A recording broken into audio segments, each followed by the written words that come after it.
Alrighty. Very, very good. Okay. So, what did you guys do? Can you tell me what you did? You took a nap, a big lunch. What else? Ate lunch, went jogging. Good for you. Read Tim Hortons. David, you're in Canada, right? Where are you in Canada, David?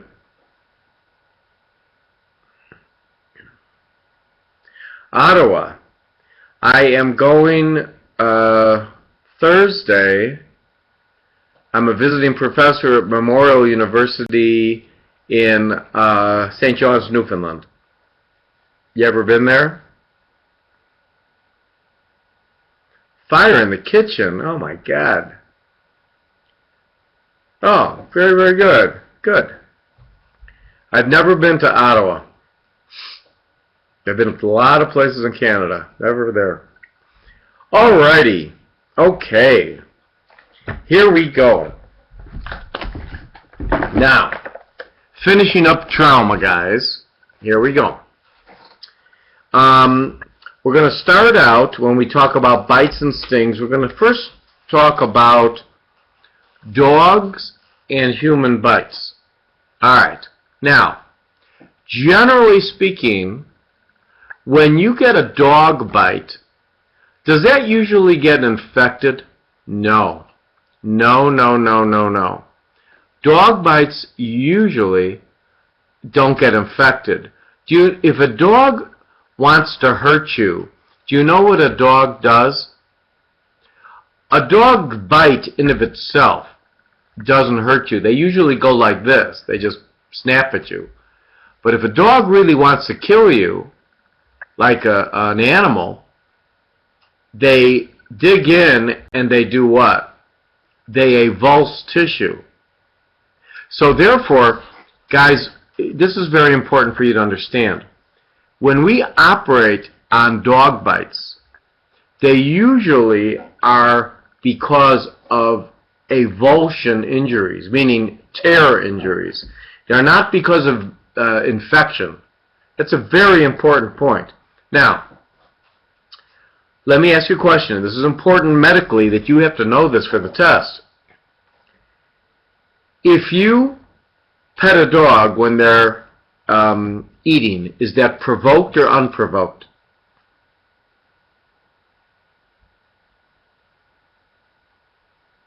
That's provoked. If you go up to a dog you don't know and you pet them, is that provoked or unprovoked?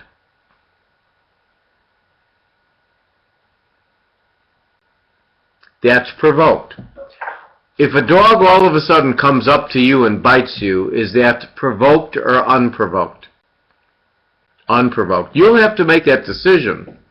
Now, generally in society, in the city where I live, a suburb of Chicago, a dog is allowed one unprovoked bite in their life. Meaning if they get a second unprovoked bite, they'll be put to sleep. So you have to understand, when you see a dog bite, you have to write provoked or unprovoked.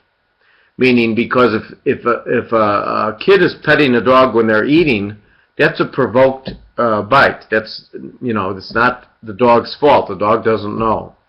Now, when we talk about human bites, all human bites need antibiotics.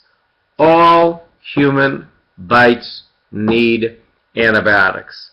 Now, guys, it's hard to think that our mouth is dirtier than a dog's mouth. How many have dogs? How many have dogs? Okay, a lot of you have dogs. After the dog goes poopy, what does the dog do?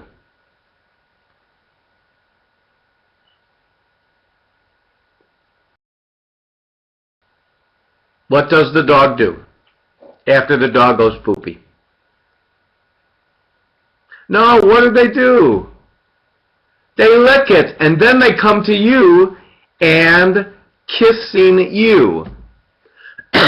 Guys, you don't get infected, but human bites, all human bites need antibiotics. Now think of what we do, how stupid we are. What do we do when we get a cut on our finger? What do? We do what? What do? We lick it. When you have, with your kids, when the kids have a boo-boo, what do? You kiss it. I mean, guys, this is absolutely the wrong thing to do, but we do it, and I do it as well. Understand, test question, all human bites need antibiotics. Okay, now let's talk about bites from dogs you don't know.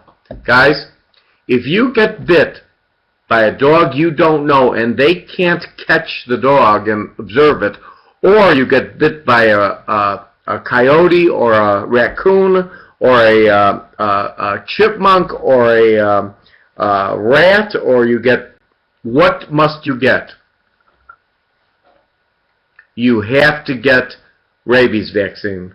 Absolutely, because rabies is 100% fatal. So guys, if they don't catch the dog, or if it's a wild animal, you have to get rabies vaccine. Absolutely. Okay? Now, let's move on. Yes, rats can carry rabies. Not commonly, but they can. Now, let's go to snake bites. Listen to me carefully. Okay? Boy, Ognatega, what did you say? +9, plus. What does that mean? My God, that's an interesting reply. I've never seen something like that. That's interesting. Alright, snake bites. I want to tell you a story, okay? Alright. Did you ever hear of someone named James Bond? Did you ever hear of James Bond? Alright. In one of the early movies of James Bond, a girl got bit by a snake. And what did James Bond do? He took out his knife, he made a cruciate, which means an X incision, over the bite, sucked out the venom, spit it out, and the girl lived. Guys, he did a terrible thing for society. Meaning, I'm very serious about this, meaning, generally speaking, by the time you recognize you got bit, you can't suck out the venom. Meaning, it's well into your bloodstream, okay? I cannot tell you how many people I have seen in 33 years where they're in the woods, gets a snake bite, and their companion takes a knife and cuts a big X and tries to suck out the venom, and it does no good. And you're right, Alicia, plus infection from the human mouth. Guys, you have no idea. That movie somehow got in the head of everyone. I'm not kidding you. If you ask the public, what do you do for a snake bite? The most common thing they will say is you cut it and suck out the venom. Guys, nothing is farther from the truth. Listen to me carefully, test question. The amount of anti-venom that you give to a patient is not related to their weight. It's related to the amount of venom that the snake injects. That's so important, I'm going to say it again. The amount of anti-venom that you give to a snake give to a person is not related to their weight. It's related to the amount of venom that is injected. So how do you know? It's a good question, Diamond. I was just going to say that. I live in Chicago. The only snakes I know are people. It's a joke. Get it? Snakes and people. Guys, we don't have any snakes in Chicago except garden snakes.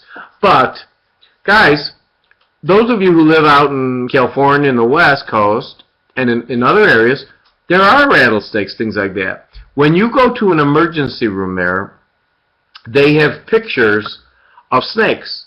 And most of the time when you get bit by a snake, you see the snake. And what they will do is they will have a chart, and they will say, can you kind of pick out the snake that bit you? The bottom line is they always give you more venom, more antivenom probably than you need. In other words, to take care of you. And so that's the only, all you have to know for the test is I always thought that if a kid and an adult were bit by the same snake, they would get different doses of antivenom. No. It has to do not with the weight, but has to do with the amount of venom. That's the test question. Okay? All right, the next thing. We talk about 26 and 27. Bee stings. Remember, if you get a bunch of bee stings, what kind of shock, and please give me the name I want, what kind of shock do you get? Vasomotor. Very good. No, okay, saying you didn't listen to me. No, Jose. Vasomotor shock. And how do you treat vasomotor? You don't have to say you're sorry. Just learn. It's okay. You're very polite, Jose. Guys, fluids and pressors. Has anyone ever seen someone who got stung from a beehive? It's pretty scary. Has anyone personally ever had that happen to them? You did, Jose. Oh my God. You did. Oh, a bunch of you have. Guys, can I tell you a story? You know how things happen to you when you're little and you never forget them? I hate bees. I have a thing about bees. I hate bees.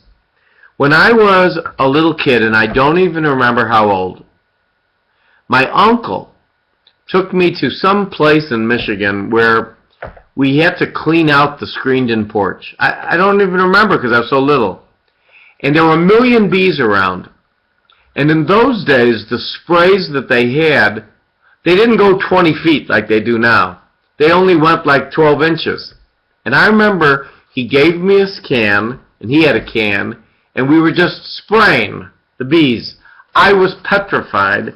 I remember, you know when you're little, you shut your eyes and then things go away? I remember very specifically. But, guys, that had an effect on me. You know those sprays that go 20 feet?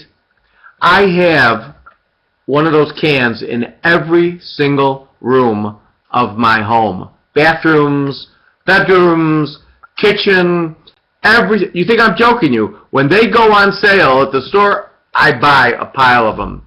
I hate bees. But the point is, guys, the point is that bees can really, really get you into trouble. Vasomotor shock. All right? Now, number 28. A lady is bitten by a spider that has a red hourglass. That's a black widow. Guys, that is rare, black widows, okay? They can cause muscle cramps and you give IV calcium. That's rare. But the next type of spider bite you will be tested on because it's extremely common. And that is called a brown recluse spider. Guys, a brown recluse spider is everywhere. They are in the garden. They are in your garage. They are in your basement. They're little itty bitty spiders. And most of the time what happens, listen carefully, you don't even feel when you get bit. The problem is that the brown recluse spider has the greatest amount of proteolytic enzymes.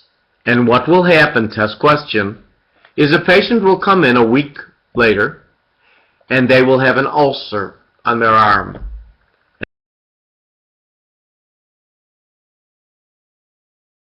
And they'll say, where were you working? In my garden, in my garage, or something? Maybe I got bit.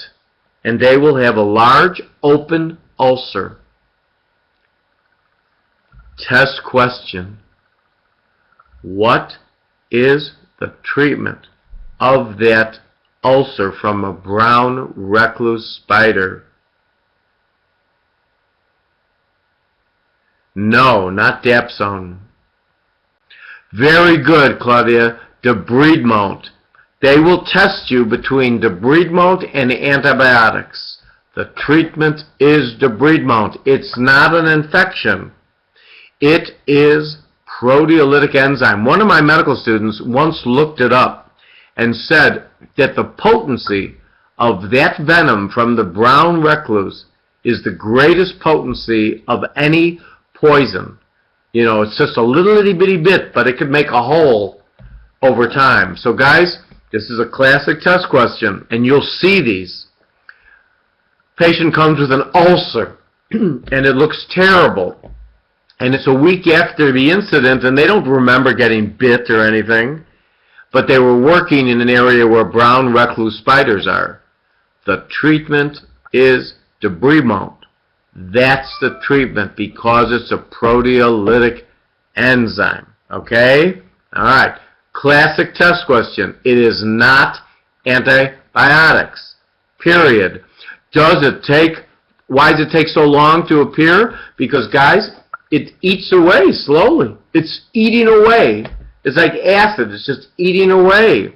And guys, if you had a little sore, would you go to the doctor and you'd say, oh, I scratched myself, I bumped myself. A few days later, you'd say, I probably scratched it in my sleep.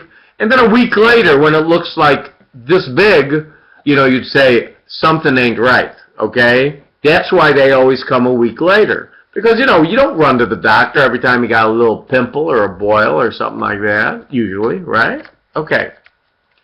And then finally, on number 30, a gang leader comes to the emergency room with a cut over their knuckle, and they say they got it with a screwdriver.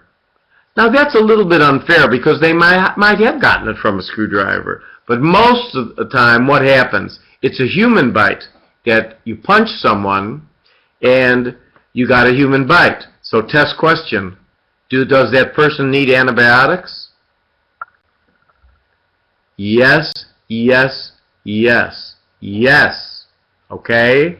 Guys, don't ever, ever, ever not give a patient antibiotics. Okay? If they have a human bite. Okay. Next subject. Alright, the next subject we're going to talk about is orthopedics. Now guys, listen to me carefully. This is one of the driest subjects to teach. So it's hard to make it kind of fun.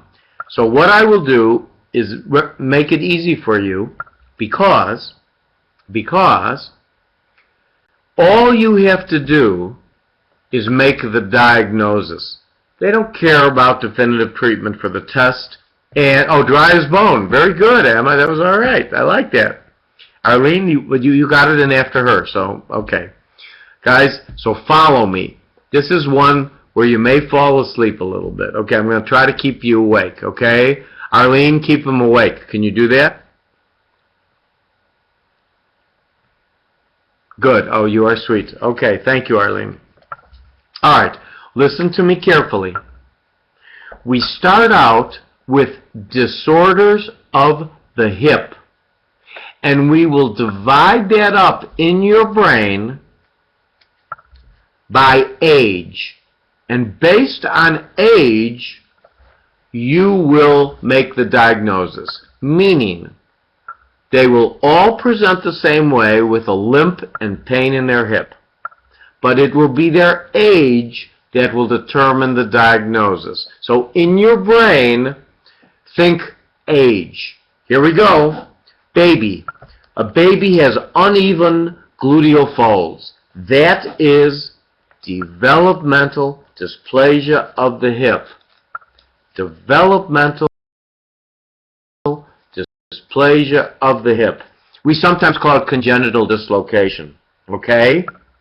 And you splint it. So, Developmental dysplasia of the hip. Same thing, 6-year-old. In a 6-year-old, this is called Legg-Perthes disease. It's avascular necrosis of the capital femoral epiphysis. You don't have to memorize that, just memorize Legg-Perthes disease, okay? Most of the time, you just cast this. You treat this non-operatively. 6 years old. 13-year-old, same pain, limping pain.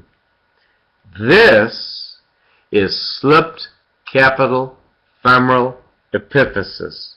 Slipped femoral capital epiphysis. This needs the OR straight away. This needs the OR. So listen, in your brain, I know this is dry. 3 diagnoses based on age for the hip. Baby, developmental dysplasia of the hip, splint. 6-year-old, Legg-Perthes, splint. Teenager, 13, slipped femoral capital epiphysis. You operate, okay? Next thing, you got a little kid, and they had the flu about 2 weeks ago, and all of a sudden they're not moving their hip. That is a septic hip. For some reason, little kids can get septic hips for no reason. They'll get a flu, and all of a sudden they'll seed and get a septic hip. And you got to drain it under anesthesia. It's a big deal. Has anyone ever seen a kid with a septic hip? Yeah, you will. It's not uncommon. All right? Now, number 5. Someone has unbelievable pain in their leg. That is usually osteomyelitis. Good or bad infection? Bad. Test question.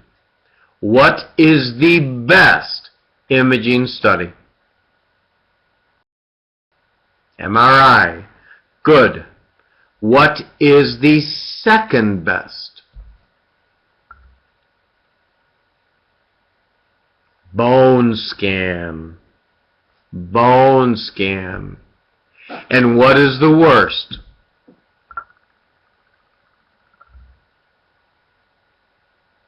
X-ray.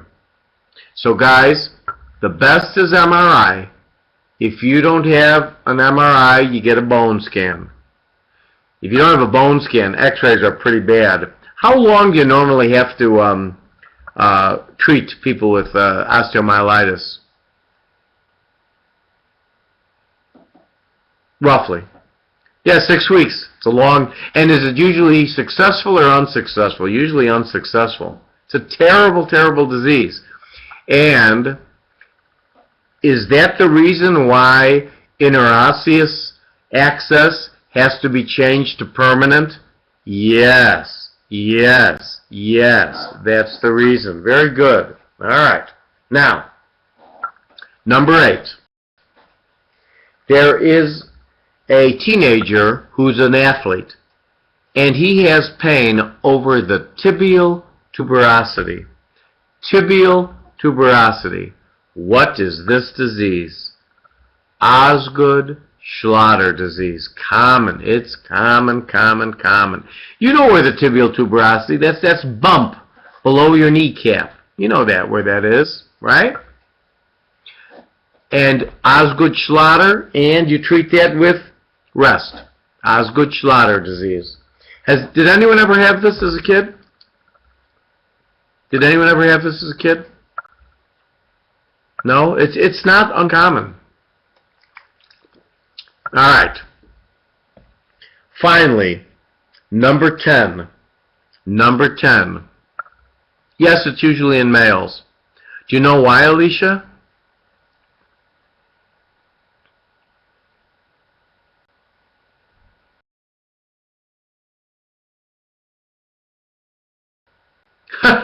frisky.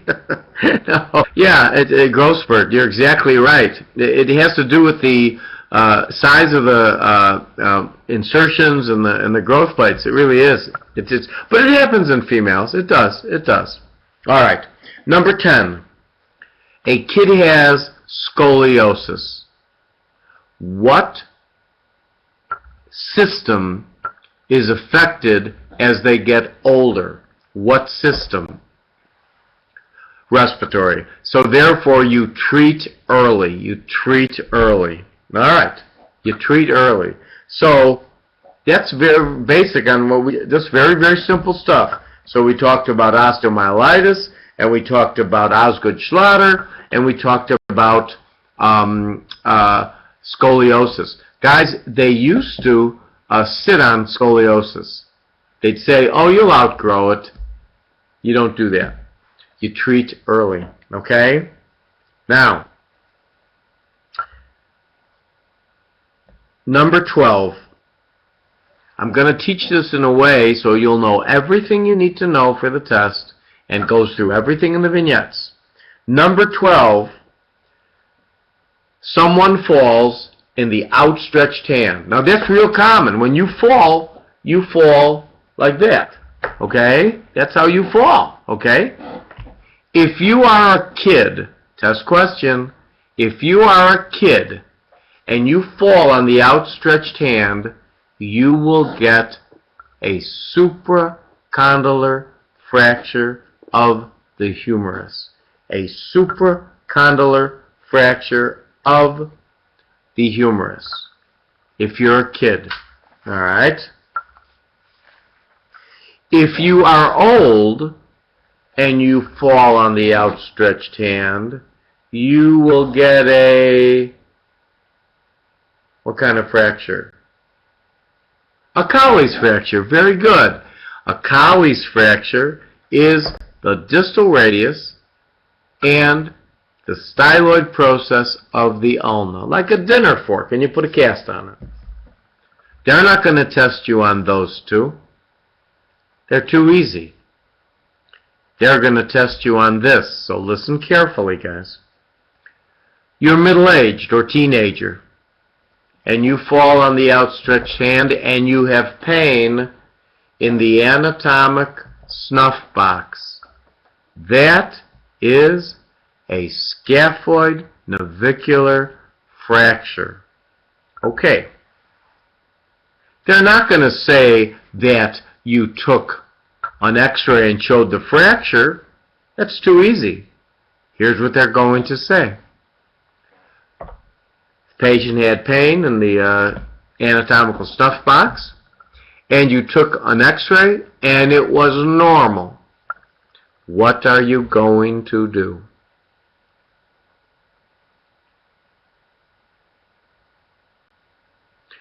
You treat the patient as if it's a fracture, and you repeat the x-ray in 2 weeks.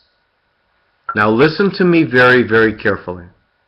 Patients will come back in 2 weeks, and they will say, you're going to repeat the x-ray, and they'll say, well, Dr. Hill, is there something wrong with your x-ray machine? Why are you repeating the x-ray? Because the fracture will show up then. Come on, your machine is broken. You're trying to get more money from me. So I want you to tell me, guys, why a fracture may show up 2 weeks later. Tell me. Tell me why. No, it's not avascular necrosis. No? Well, Alicia, what do you mean by bone remodeling? You're on the right track. What do you mean, Alicia? What do you mean? Alicia, you win the gold star. Alicia, guys, let's give her a hand. Come on. Alicia gets the hand. Come on. Be nice. Okay, all right. Let me explain. Guys, do you remember that you have osteoclasts, and they clean up broken bones. Well, remember, listen to me carefully, guys. This is important. X-rays are seen by contrast, black and white. When you have a fracture initially, there may not be enough room in that fracture to see contrast. But when you have a fracture, you get osteoclasts, and they clean up the fracture. Guys, do you remember a video game a million years ago called Pac-Man? Do you remember that, Pac-Man? The osteoclasts are like little Pac-Man, and they eat up the broken cells, and that makes the space bigger. And then you can see it. Guys, remember what I'm telling you. Number one for the test, but number two for your patients. The patients will argue with you and say, I don't want to get another x-ray. And you explain to them why. And I always tell them the Pac-Man story. So, Alicia, you get the gold star of the day. That is very good. Okay. Let's say the patient still has 2 weeks out, has pain in the anatomical snuff box, and the second x-ray is negative. Listen to me carefully. Let me just tell you, okay? In that situation, guys, you must prove there is no fracture after the second x-ray. Meaning, they won't tell you what to get. You could either get an MRI, you could get a CAT scan, or you could get a bone scan. They don't care.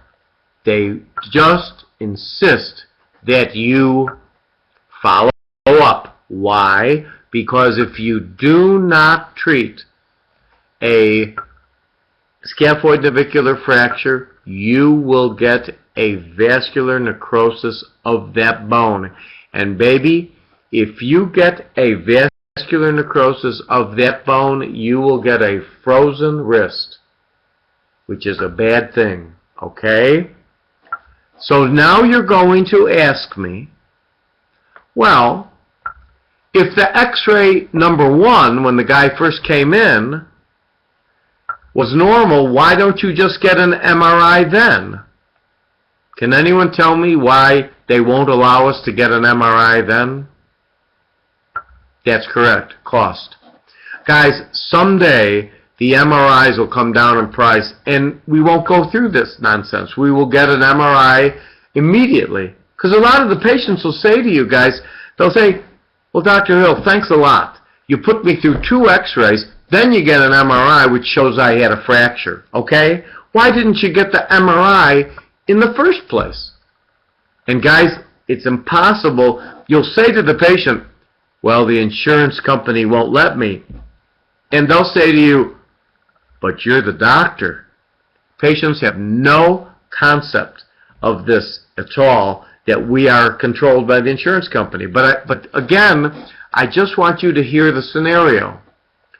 Pain in the anatomic snuff box, you have to rule out a fracture.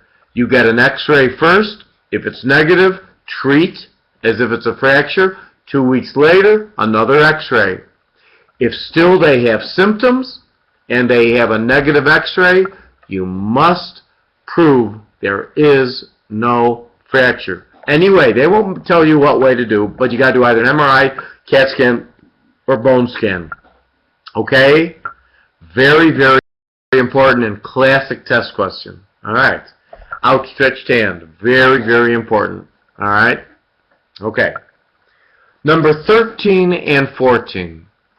We talked about epiphyses and growth plates. Listen to me carefully.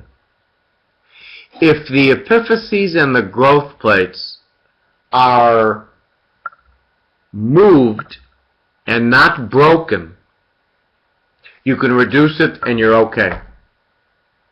If your fracture goes through the epiphysis or growth plate, you got to operate. If you don't fix it, if you don't make those growth plates perfect, the limb won't grow normally. That's so important, I'm going to repeat it. If you got a fracture that just pushes the epiphyses and growth plates to the side and you relocate it, you're home free. If it fractures the epiphysis or growth plate, you have to operate. You have to operate. Okay? Alright, next thing. Stick with me. I know this is a little dry. Number 15. You have a tumor of your femur, and it shows a sunburst pattern. What is a sunburst pattern? What kind of tumor? Osteogenic sarcoma. And let's say that same patient, you have an x-ray that shows an onion skinning. What's that? Ewing sarcoma. Both are bad. Both are bad. Okay? Alright. Number 17. A woman picks up a bag of groceries and her humerus breaks. That is a pathologic fracture due to another primary. Guys, if there's ever a time you listen very carefully to what I say, these are classic test questions. The most common primary in a female for pathologic fracture, diva, that's correct, you get the gold star, is breast cancer. That's so important, I'm going to repeat it. The most common primary of a patient, female, with pathologic fracture is breast. Listen to me carefully. What is the most, test question, what is the most common primary for a male for pathologic fracture? Lung. Jeremiah, you get the gold star. All right, lung, lung, lung. Now, third question.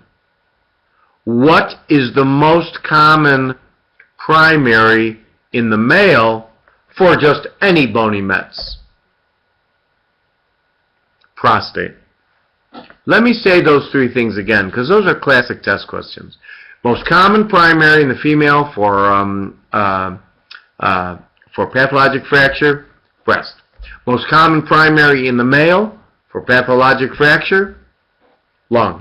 Most common primary in the male for any metastasis is prostate. Why? Prostate usually doesn't go to the long bones. It goes to the pelvis, spine, things like that. Guys, that's a classic test question, okay?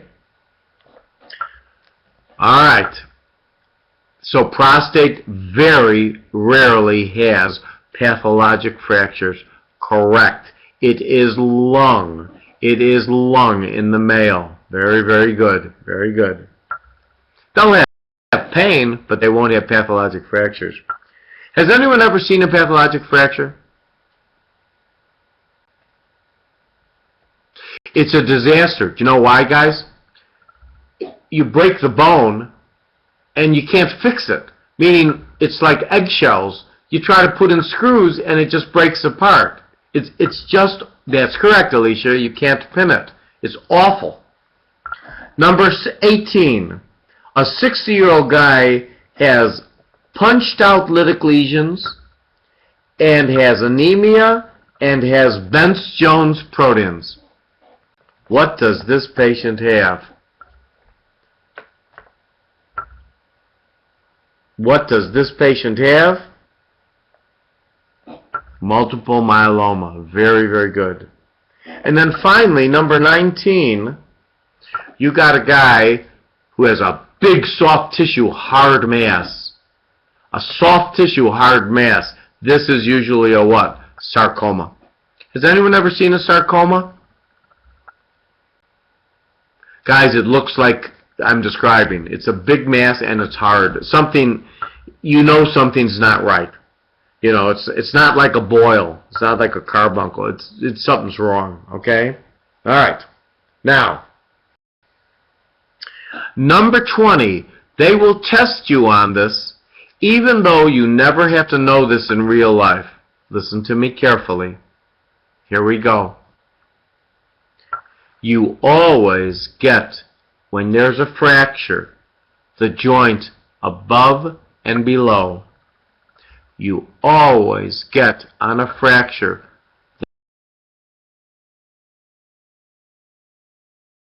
the joint. The x-ray tech will always do that. If you ask for a femur x-ray, they will get the hip and the knee. You ask for a forearm x-ray, they will get the wrist and the elbow. They will always do it.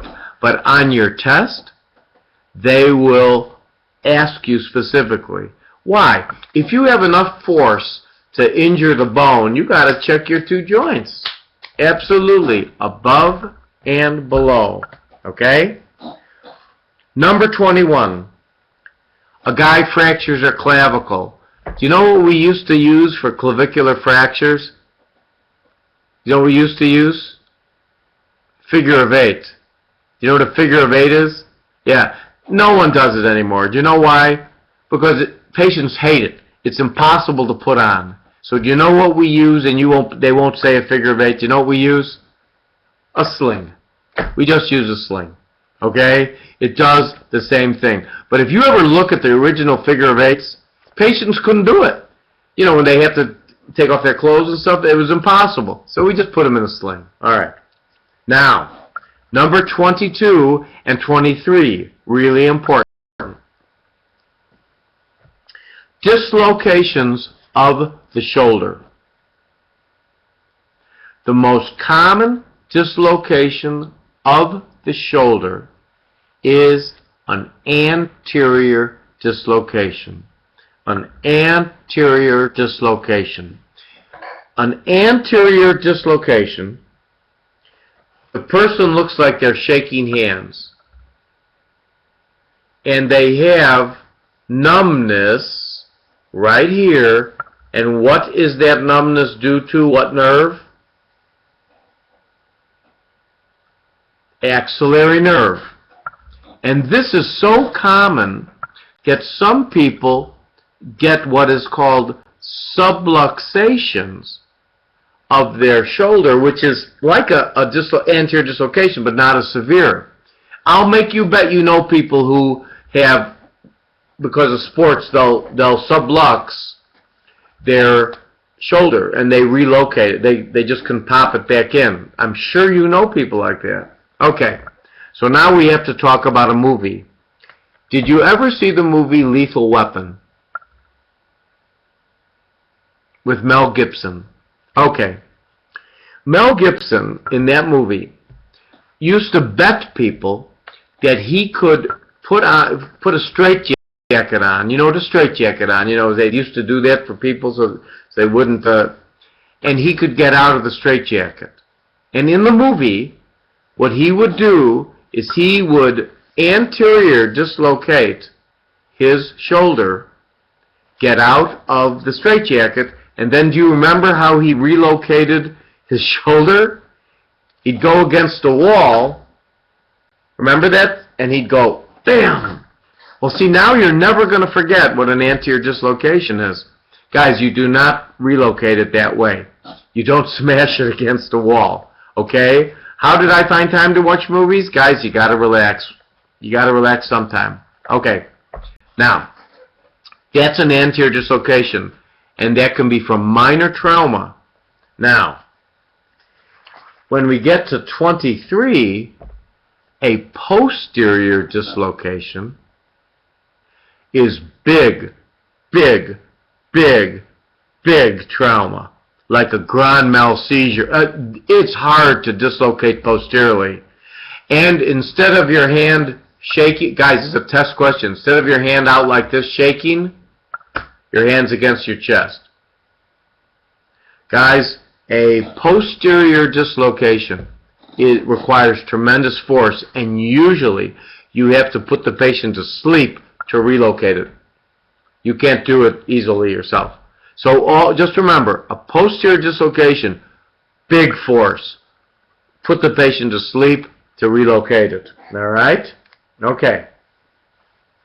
Now, let's now go to 25 and 26. The only thing you need to know about 25 and 26 is if you break either one of the bones in your forearm, ulna or radius, do you need surgery or not?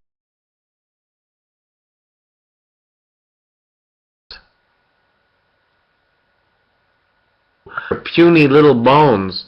You need surgery. You need an open reduction. You need a plate in there. All right? You need a plate in there. You will not be tested on the names of these fractures that they say, Monteggia and Galeazzi fracture. You won't. The only thing you'll be tested on are two things. Number one, that if you get hit here and you break a bone, either one, you need surgery, open reduction to fixation. And the second thing is, which is so important, an hour after the surgery, the nurse calls you up and says there's no pulses. Why are there no pulses? Compartment syndrome. Remember, there are two bones in here, an interosseous membrane. This is one of the areas where you can get compartment syndrome. And what do you do for compartment syndrome?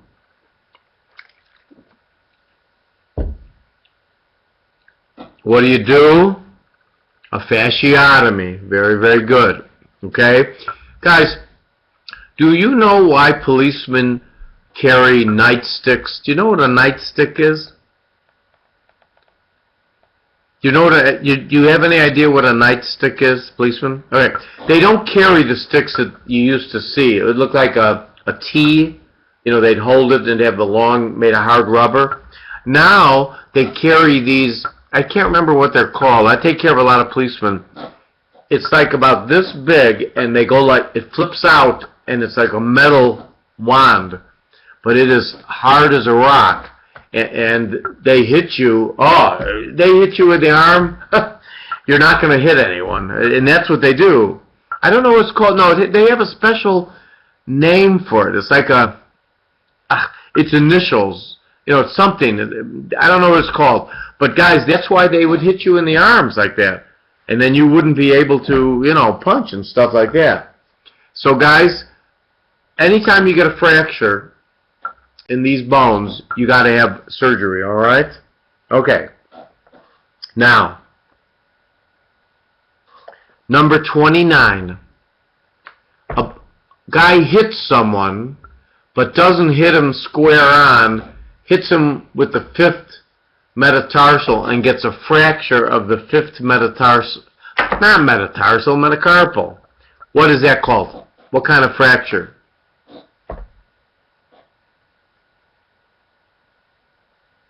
What's it called? A boxer's fracture. Because classically, people who got in fights and caught the corner of their 5th metacarpal, they would fracture it. Most of the time, unless you're someone who really uses their fingers a lot, they just put a cast on it. It's real common. You ever see in the movies when people who are not fighters, they'll hit someone and then they'll always grab their hands. Ow, that hurts. It's always because these areas get bruised. Because those of you who are in martial arts know you never use, you know, these knuckles. You always use these two. You never use these, okay? All right. And the reason why these two fractures here, guys, need open reduction is they're puny bones. You cannot immobilize them with a cast, because watch, these kind of motions, you can't immobilize them. You would immobilize the whole extremity. You cannot immobilize them. They're puny bones. You plate them. That's the reason. All right. Number 30 and 31. A nursing home patient. You're very welcome, Misery. Very polite. Thank you. A nursing home patient, this is real common, falls, comes into the emergency room, externally rotated and shortened leg. Externally rotated and shortened leg. A hip fracture. There are two types of hip fractures. Two types. A femoral neck and an intertrochanteric. That's the question, guys. Externally rotated, shortened. This is so common. Guys, this is so common. You'll see a million of these. Femoral neck or intertroch. How do you treat a femoral neck fracture?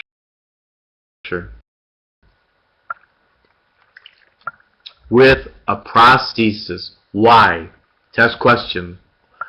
Because why? A. Vascular necrosis. How do you treat an intertroch? With pins and plates. So a femoral neck fracture is much, much, much more serious than an intertroch. But you cannot determine by physical exam whether it's a femoral neck or intertroch. Test question. They both come in externally rotated and shortened. And guys, you will see this fracture a gazillion times. It is by far one of the most common things you see when people injure themselves. All right? Okay. Now, number 32 and 33. You got a patient who has a fracture of the femur. Is this a big or small fracture? Can you fix this with a cast? No. You need an open reduction internal fixation. Because remember something, this is a big bone, guys. The cavemen used to use this bone for what? For protection. The femur. They would. And if you fracture your femur, could you tell me, do these patients, could they go into hypovolemic shock? Yes. Just for fun, could you tell me the 5 areas where you can lose blood? Type it out. I want you to do it. 5 areas you can lose blood. Come on. Chest. Abdomen. Come on. Retroperitoneum, pelvis, and femur. Okay. Oh, by the way, this same patient who fractured their femur, all of a sudden, they have respiratory problems, thrombocytopenia, and petechiae. What is that? Fat okay, you're doing great. I'm just making sure you're thinking. That's all very, very good. Okay? All righty. 35, 36, 37, and 38. Easiest thing in the world, knee injuries. Knee injuries. Listen to me carefully. Basic rule about knee injuries. If there's no swelling, it's unlikely you injured something. That's a basic rule. There's no swelling, it's unlikely you injured something. Here we go. Listen, it's so simple. It's so simple. If you can move the knee laterally, it's the medial collateral ligament. If you can move it medially, it's the lateral collateral ligament. If you could move it forward, have a positive drawer sign, it's the anterior cruciate. And if you have pain in the joint line and cannot lock your leg, it's the meniscus. Let's repeat all that. It's so simple. If you can move the knee laterally, it's the medial collateral ligament. If you can move it medially, it's the lateral collateral ligament. If you can move it forward, a drawer sign, the anterior cruciate ligament. And if you have joint line tenderness, or you can't lock your knee, it is a meniscus. That's all they're going to test you on. So let me ask you a question. What is the best diagnostic test for a knee injury? MRI. Very, very good. And do we do it arthroscopically usually or open? Arthroscopically. Arthroscopically. Very, very good. Are these common?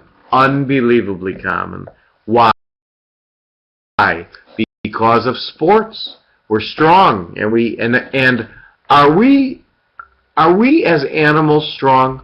Are humans strong as animals? Are we tough as animals? No. We are puny. We would never make it in the jungle. We wouldn't. Oh, there's no way in the world we would. The only reason we're as successful as we are is what? Because of our brains. But seriously, we have bad joints.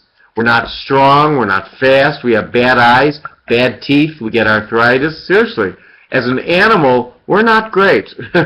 We aren't. But we do have opposable thumbs. That's correct, Diamond. We do have opposable thumbs. Okay. Now, let's look at number 40 and 41. Number 40 and 41. A patient has a tib-fib fracture. Do you know why that's so common? Because when a car hits you, that's the height of the bumper. Tib-fib fracture. Can you put that in a cast?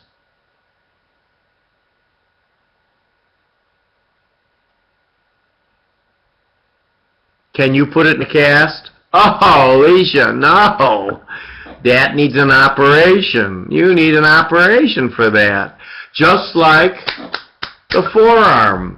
A tib-fib fracture, you got to operate most of the time. All right, and the nurse calls you an hour later. Yes, because the same, that's correct. And calls you an hour later and says, I have no pulses. Or the patient has no pulses. The nurse wouldn't tell you they have no pulses. All right, and what is the diagnosis? Compartment syndrome. And what would you do for fasciotomy? Okay, the lower leg and the forearm are the two areas where you can get compartment syndrome in an extremity. All right? Very important. Okay. Number 42. I hate this question, and I'll tell you why I hate it. It starts out by saying, an out-of-shape, recently divorced 42-year-old man is trying to impress a young woman by challenging her to a game of tennis. Why do they have to say that? It's just someone who's athletic playing tennis. Okay? I don't understand that. Okay. All right. Guys, if you're really doing something strong, you can rip your Achilles tendon. Guys, have you ever seen this or heard this? It sounds like a gunshot. The Achilles tendon will just, boom, tear apart. And a patient will, someone will think that they got shot, but all of a sudden, they cannot plantar flex their foot. Now look in your notes, it says it wrong. They can, change this please, they can dorsiflex, but they can't plantar flex. Look in your vignette number 42. They can flex, dorsiflex, but they can't plantar flex, okay? And if you put your finger, guys, you could feel your Achilles tendon, right? You know where it is. I mean, you feel it. When you have a ruptured Achilles tendon, you can push your finger all the way into the bone. And you know, most people nowadays, unless you're really old, most people have this fixed. I mean, there are people who still put you in a cast for 2 months, but that's ridiculous. Most people have it fixed. And guys, it really sounds like a gunshot wound. It's really that loud. It's unbelievable. Finally, number 43. A guy twists their ankle and fractures their malleoli. Guys, commonly, you need surgery for that. Do you know why? Is your ankle important? You bet. Why? You put all your weight on it. And unless you have a fracture that is not displaced, they a lot of times have to pin it and let it heal. So think about what I've said. You now know why orthopods are so busy. Because think about this. If they have a humeral fracture, usually they have to operate. If they have a forearm fracture, they usually have to operate. If you have a hip fracture, you have to operate. If you have a femur fracture, you have to operate. If you have a knee problem, you have to operate. If you have a tib-fib fracture, you have to operate. If you have an ankle injury, commonly you have to operate. That's why they're so busy. And the way to diagnose an Achilles tendon, you have to do an MRI, but physically, you can make the diagnosis. It's not rocket science. You can push your finger. Guys, wait, who wrote this? Isri, take your finger and feel your Achilles tendon. Put it down there. Are you feeling it? You can't type at the same time. Did you feel it? Okay. Isri, if you have a ruptured Achilles tendon, you can take your finger and put it all the way to the bone. It's very obvious. And the patient cannot plantar flex their foot. But yes, you make the definitive diagnosis by an MRI. That is correct. That is correct, without any question. Okay. All right. Okay. Let's continue. Stick with me, guys. I know this is a little bit dry. Okay. Number 44. A drunk is leaning his arm over a park bench, and all of a sudden, after he's asleep and drunk, he can't move it. Now, guys, they try to trick you and say the pulses at the wrist are normal. That's uncommon. But what does this patient have? He has a what? A compartment syndrome. Guys, listen to me carefully. You know that with a compartment syndrome, you have to do what? What's the operation? A fasciotomy. But let me ask you a question. When you're sleeping on your arm and it falls asleep, what do? You wake up. You wake up. And how many have ever had that happen? It's awful. Because you can't move your arm. You know what I mean? But the reason that you wake up is because you're normal. If you're drunk, if you're on drugs, you will not wake up. And you could actually need surgery. So understand something. This guy who's drunk, he could end up needing, he will need surgery for compartment syndrome. But guys, it is very weird. I hate having when your arm falls asleep. I mean, because it's scary, isn't it? You see it there, and you can't move it.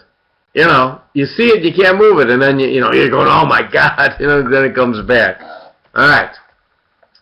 Number 45, very important thing. A patient has pain under cast. What do you do? What do you do? You got to take the cast off. Guys, this is a classic test question. You have to take the cast off. You have to make sure there isn't an ulcer. There isn't an ulcer. You have to make sure. Can I tell you a story? You know how you remember things? When I was in college, they had a gymnastics team. And my best friend at the time wanted me to join. I was the worst gymnast in the world. I was too tall because I'm just about 6 foot tall. And I was terrible. I was like third string. But it was fun, okay? I'm doing the parallel bars. And someone is spotting me. I was doing a dismount. And the guy who was spotting me was not paying attention. And I came down with a straight arm. And I dislocated my elbow. And I went to college in a small town. I had to be rushed to the next bigger town to have it reduced under anesthesia. And then they sent me back to the university where they had an infirmary that looked like an infirmary from the 1800s. meaning it was dark. There was a nurse that was like, looked like she, could have played football for the Chicago Bears. And I was complaining of pain underneath my cast. And she kept saying, "Oh, don't complain, don't complain." I said, "It really hurts." She called up the doctor who was in the other town. And he was so angry because he had to come and take off the cast. Now, I didn't have an ulcer, but he was so mad at me. And I apologized to him. I said, "Doctor," I said, "I'm sorry." I said, "It really hurt."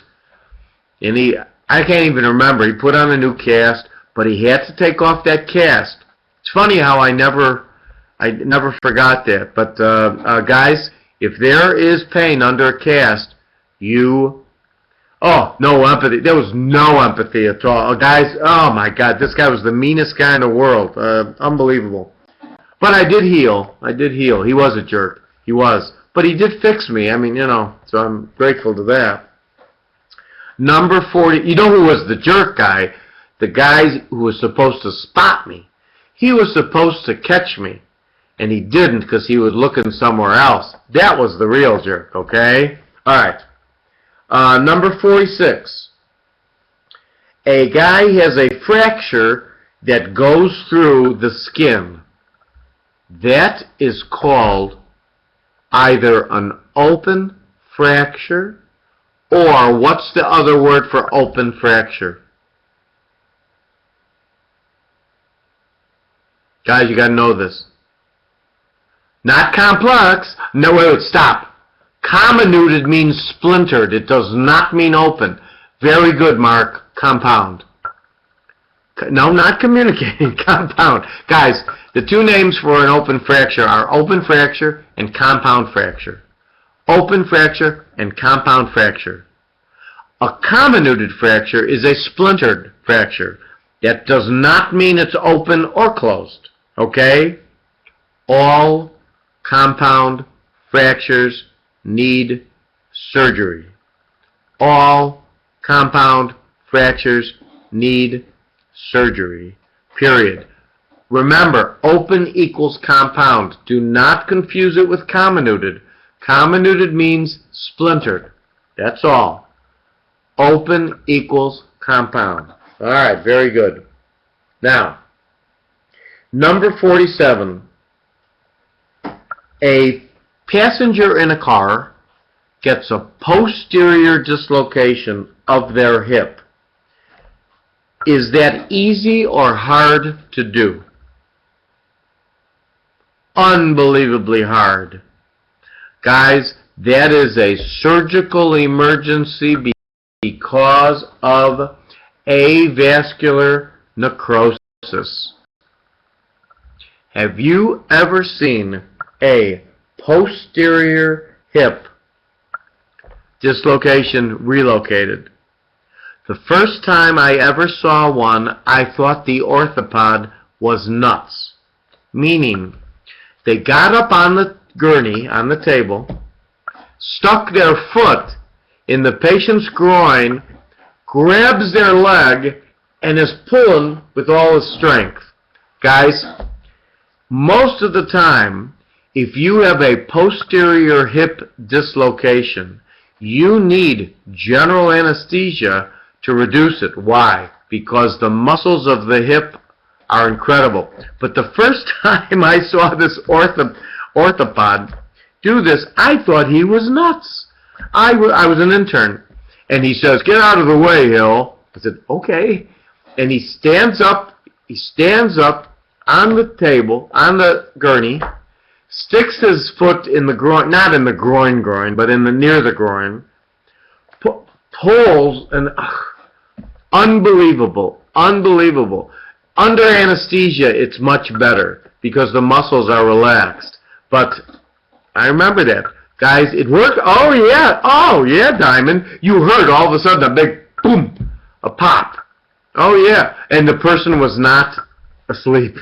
I thought he was nuts. Diamond, it's not cool. The guy was, vocal anesthesia. That's correct. Guys, you can't do that in this day and age. You got to put a patient to sleep, give them anesthetics and stuff, because the pain would be unbelievable. All right? That is a surgical emergency. All right? Posterior dislocation of the hip. All right, guys. Let's take a 10-minute break and get some coffee, get something you like to eat or something like that. I'll see you in 10 minutes. All righty.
Alrighty, let's get back. Okay, there we go. Alright, tell me what you've done. What did you do in these 10 minutes? What did you do? Tea, snack. What did you do? Coffee. Coffee. Nap. Are you guys taking naps? Watch The Voice. Talk to your mom. It's nice, Mark. Bridesmaid. You're watching that movie, Namrita? Best movie in the world. One of the funniest movies. The medullary nail can be used for a femur fracture, but there's different techniques.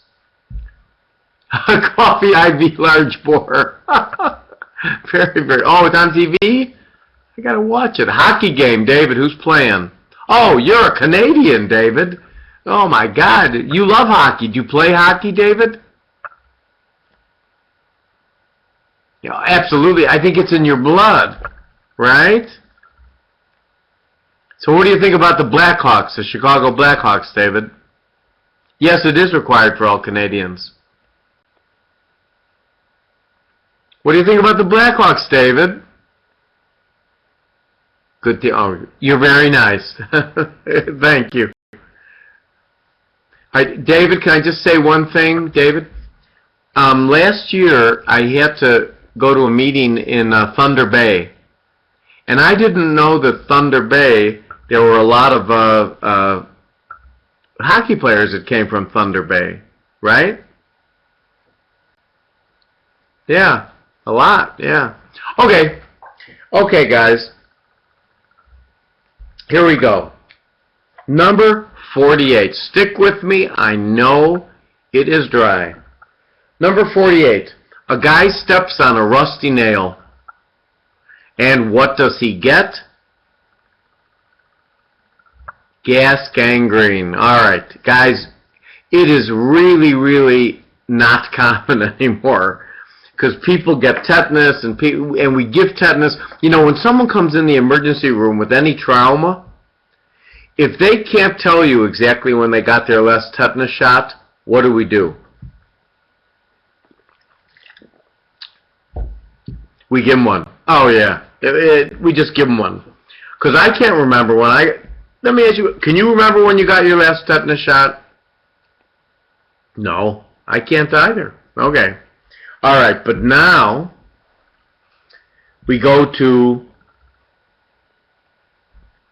number 50. This is very serious. A posterior dislocation of the knee. Now think about this, guys. You think about how could you posterior dislocate your knee? Guys, it's in football. It's really the only time you see it. What are you concerned with a posterior dislocation of the knee? One thing. Popliteal artery, baby. The popliteal artery, you injure that popliteal artery and your leg falls off. It is a solitary artery. So therefore, most people, after they relocate a posterior dislocation, I don't care what the pulses are, they will get a CTA of the leg. Very good, Izia. Guys, you've got to evaluate it. You just have to evaluate it, because if you have an injury and then all of a sudden you get a thrombosis of the popliteal artery, is that good or bad? That's terrible. Oh my God, that is just awful. Guys, I have to tell you something. It amazes me when you watch football how these guys are not killed by each other. Meaning, I don't think the average person realizes, number one, how big these men are, and number two, the force that they hit each other.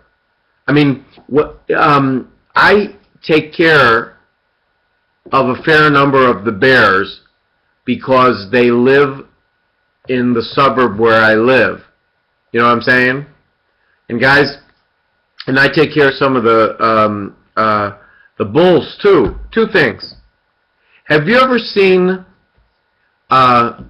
football players, professional football players, up close, how big they are? Guys, you can't believe how sizable they are.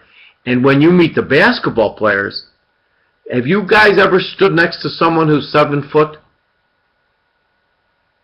7 foot, it's unbelievable. They really are giants. They're just huge, huge humans. It really is. I have to tell you a funny story. One of my friends years ago was Bill Cartwright. Does that name ring a bell to you, Bill Cartwright? He played with the Bulls for a long time. He was 7'3". His wife name is Sherry, and Sherry is 5 foot tall. And the reason we would see them together is their kids went to the same nursery school as my kids went to.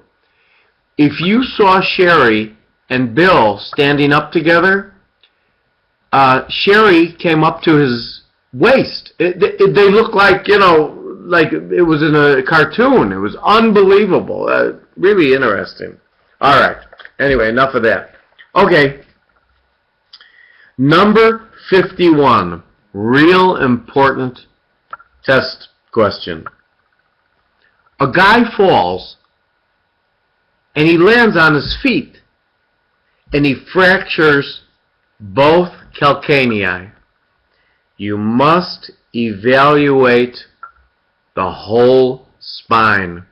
Why, guys? Is the calcaneus an easy or hard bone to fracture?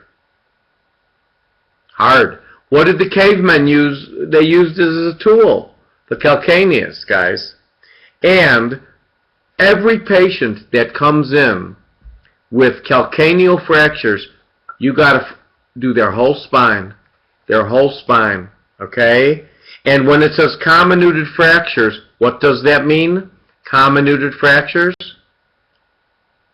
Splintered. What's the other name for open fracture? Compound. Very good. Okay, just making sure. Alrighty. Okay. Now. Alright.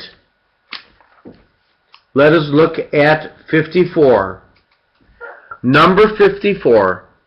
We got a patient like you guys who use the computer all the time, and they have pain in the distribution of the median nerve. What diagnosis are you thinking of? Carpal tunnel. Listen to me carefully, guys. Carpal tunnel syndrome, the median nerve is perfect. The median nerve is perfect. If they have tingling in the baby finger, it's not carpal tunnel. If they have tingling in the back of the hand, it's not carpal tunnel. The median nerve is perfect. But, test question, there are 3 other things that can cause pain in the hand. Got to write this down. It's real important. Those 3 other things are cervical arthritis, tendonitis, and arthritis of the wrist. So therefore, it could be cervical arthritis, tendonitis, or wrist arthritis. Well, even though the treatment for all of those is the same, you got to think about it. Neck, arm, wrist, carpal tunnel. So, how do you start treatment for carpal tunnel? What do you give the patient? Non-steroidal anti-inflammatories, a splint, rest, etc., etc. And that's the treatment for all of these.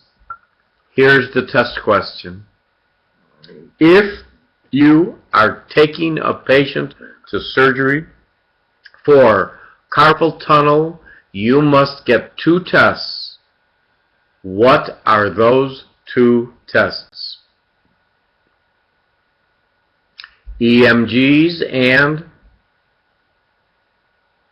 nerve conduction velocities. Those 2 tests must be abnormal for you to do the surgery. Test question, guys. EMGs and nerve conduction velocity. The reason being is the worst thing in the world is you do the operation and the patient says to you afterward, what? My symptoms are the same.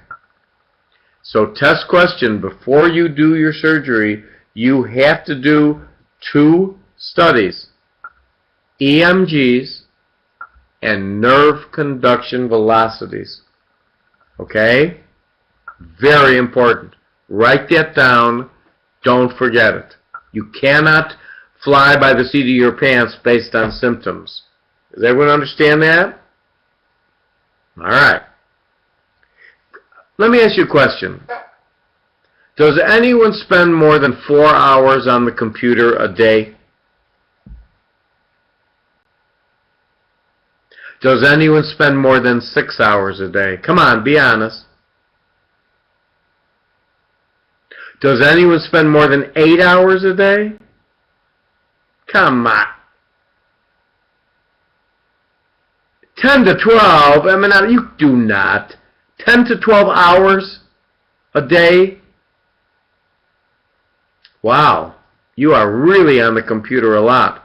Guys, you realize that carpal tunnel, the cavemen never had carpal tunnel. You realize that.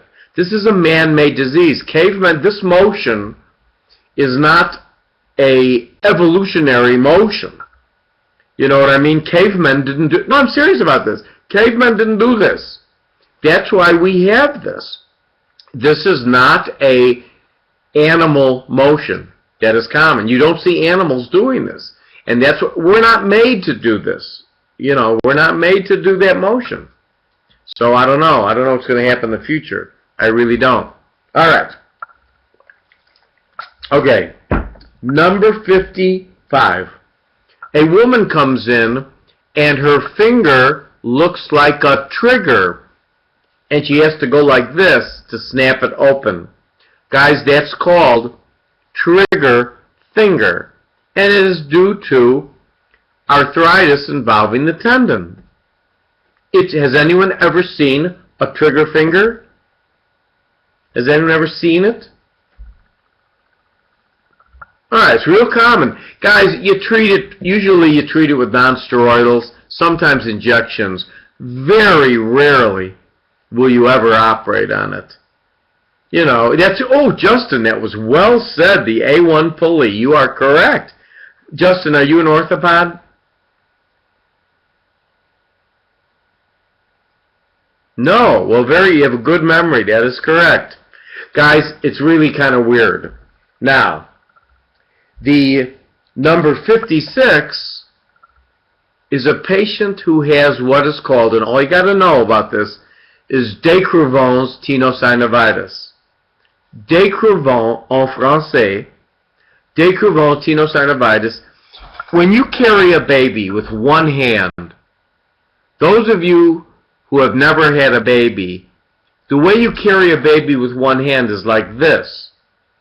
You hold the baby here, and your hand is down because the baby's head is big, so you can't you can't keep the baby like that, so you hold it like this. So when you carry a baby for a long time, people get a tenosynovitis from this position, and it's called de Crevon's tenosynovitis. That's all you got to know, is in this motion, holding the child, de Crevon's tenosynovitis. Has anyone ever seen it? Or did any of you guys ever get it?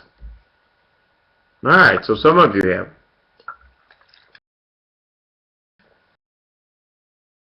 Alright, next thing. You see a patient who is either a Norwegian or an alcoholic. I'm serious. It's either Norwegian or alcoholic. And their hand looks like this. What is that called? Dupuytren's contracture. Dupuytren's contracture. Guys, you can't pull hands up. It's a contracture of the palmar fascia. Why do you get it? I don't know. You can't fix it easily. You can't just cut it. There's no good treatment for it. Have you ever seen it? Have you ever seen it in alcoholics or Norwegians? Yeah. And it's just, they can go like this. They can't open their hand all the way, and it just looks like this. And you'll see it. Look in alcoholics, people who are, and you'll see it. It's like that. Dupuytren's contracture. Why Norwegians get it, I have no idea. Devin, if you can figure that out, you will win the Nobel Prize and have more money than Bill Gates. Okay, so there's your goal. All right, Devin? All right. Now, the next thing, number 58, a real important thing.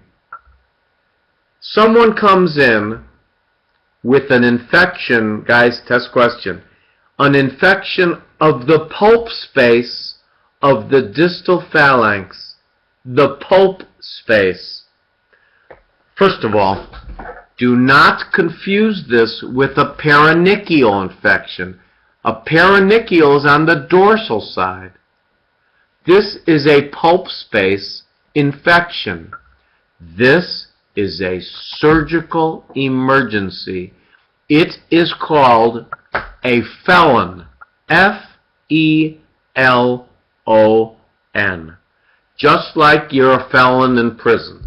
Don't ask me why. I don't know why it's called the same. But it is a compartment. Look at your look at the pulp space of your finger.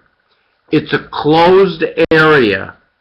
If you get an infection there and you don't do anything about it, you will get a lymphangitis up your arm and end up in the hospital.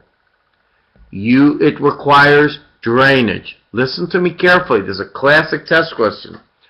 Felons, which is an infection of the pulp space, not the paronychial. They require drainage. Drainage. Not antibiotics. Drainage. Has anyone ever seen a felon?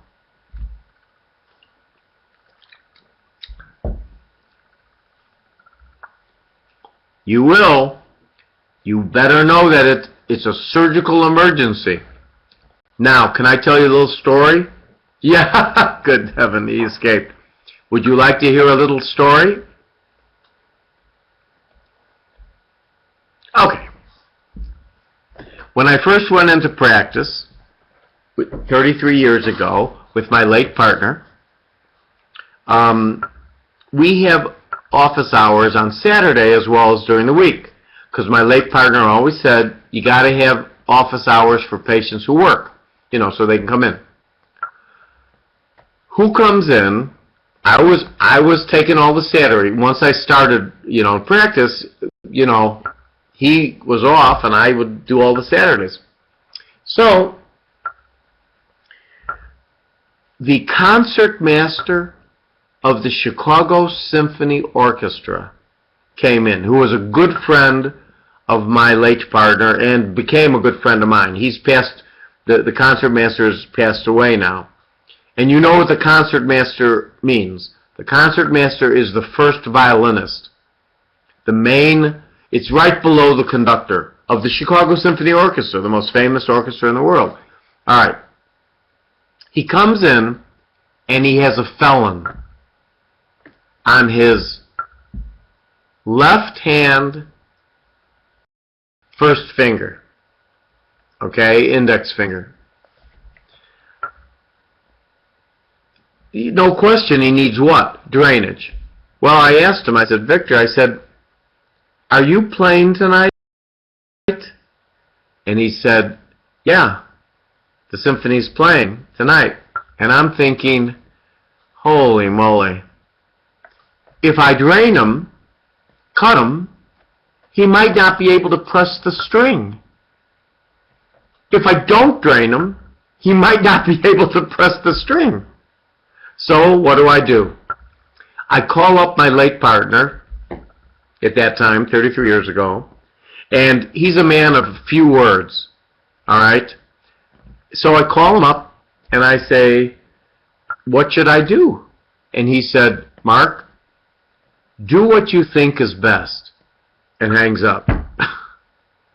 That's what he told me. All right, what did I do? What do you think I did?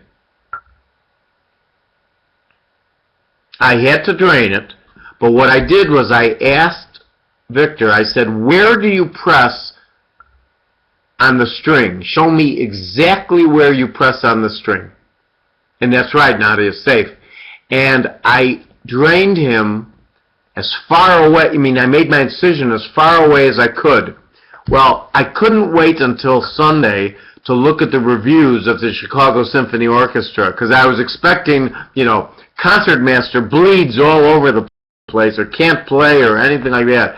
But luckily it was all right. But my point is that felons need to be drained. So don't confuse a felon with a paronychial. Guys, it is not the same thing. A felon's a surgical emergency. Alrighty. Don't forget.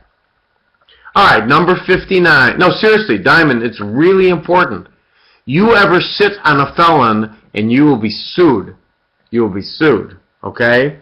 Number 59. A guy is... Oh, wait a minute. Hang on for a second. Arlene, let me explain something to you. Guys, listen. You are very kind. But listen for a second. Guys, just listen to me.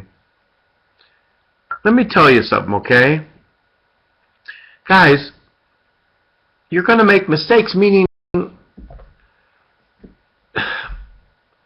when you finish your training,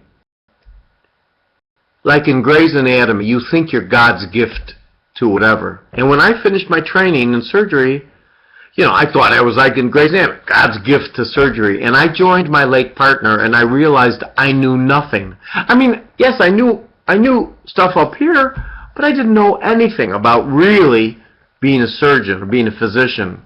Guys, that's why medicine is so interesting. You learn, and you don't forget. Because, you get scared. You get scared, and you're human.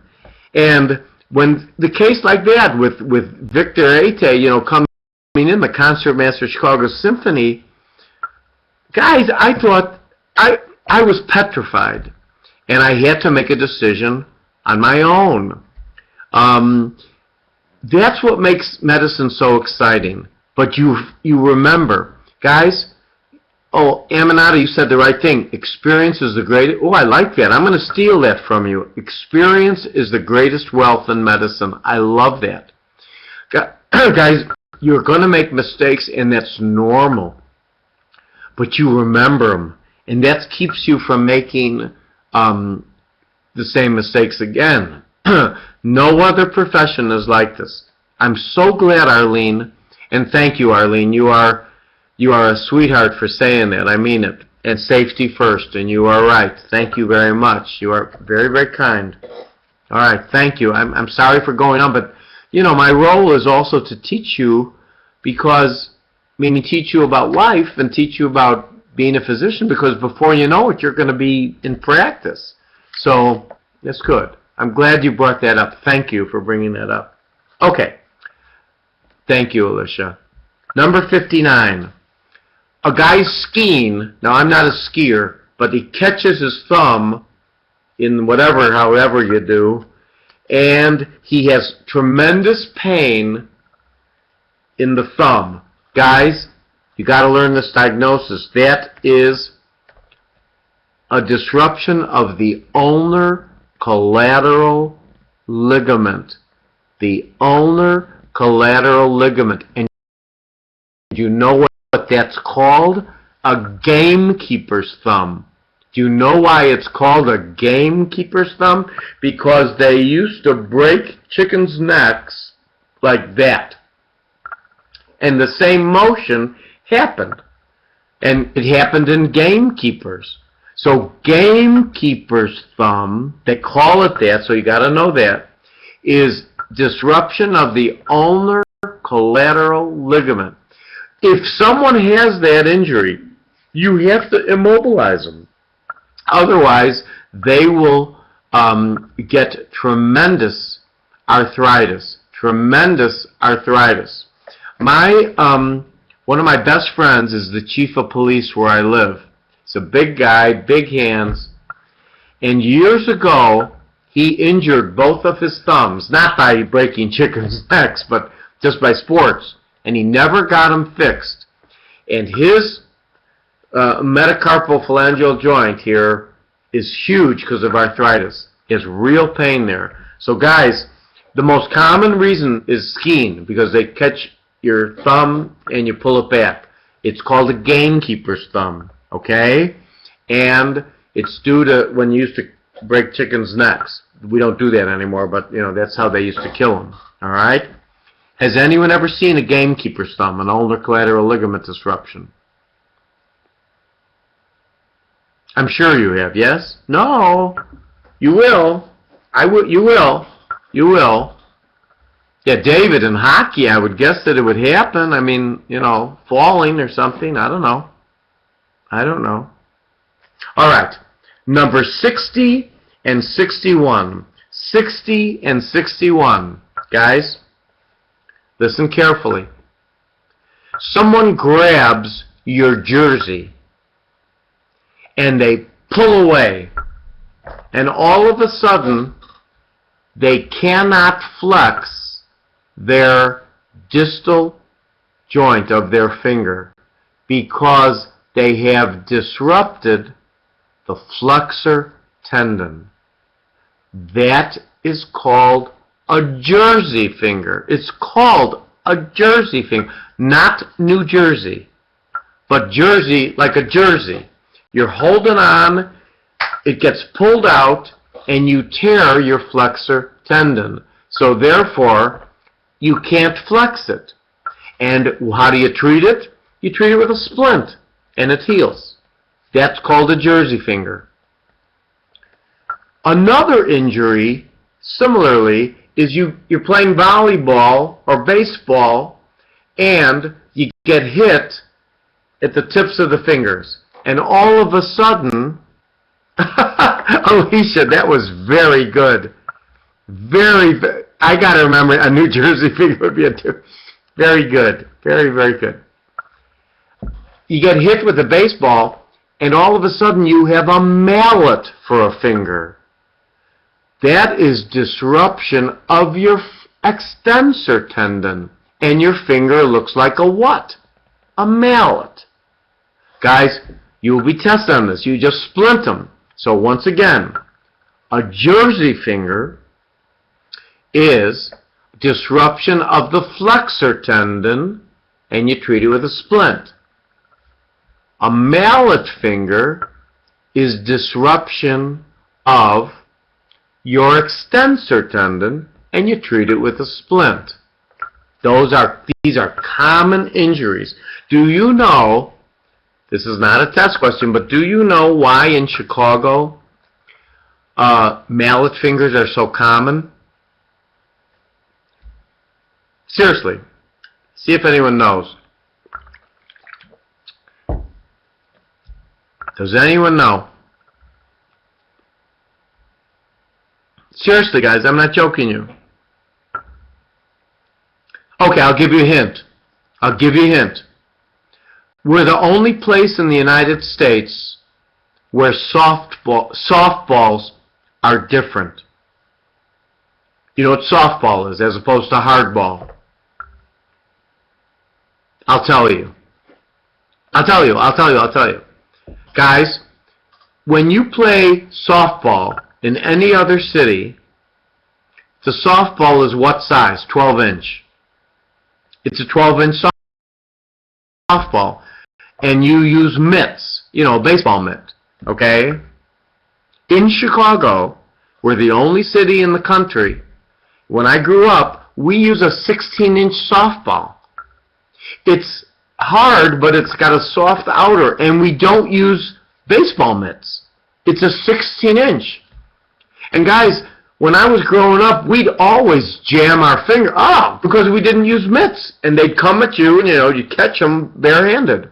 So in Chicago, and this is not on your test, in Chicago, classically, if you talk to anyone who came from Chicago, softball is not 12-inch softball, it's a 16-inch softball, and you don't use baseball mitts. Now, when I was growing up, guys, I grew up as a poor boy, and we didn't have baseball diamonds. We played in the middle of the street. It was called line ball. I know you don't know about that, and we would play between cars, and if you hit a rearview mirror and knocked it off, you were out.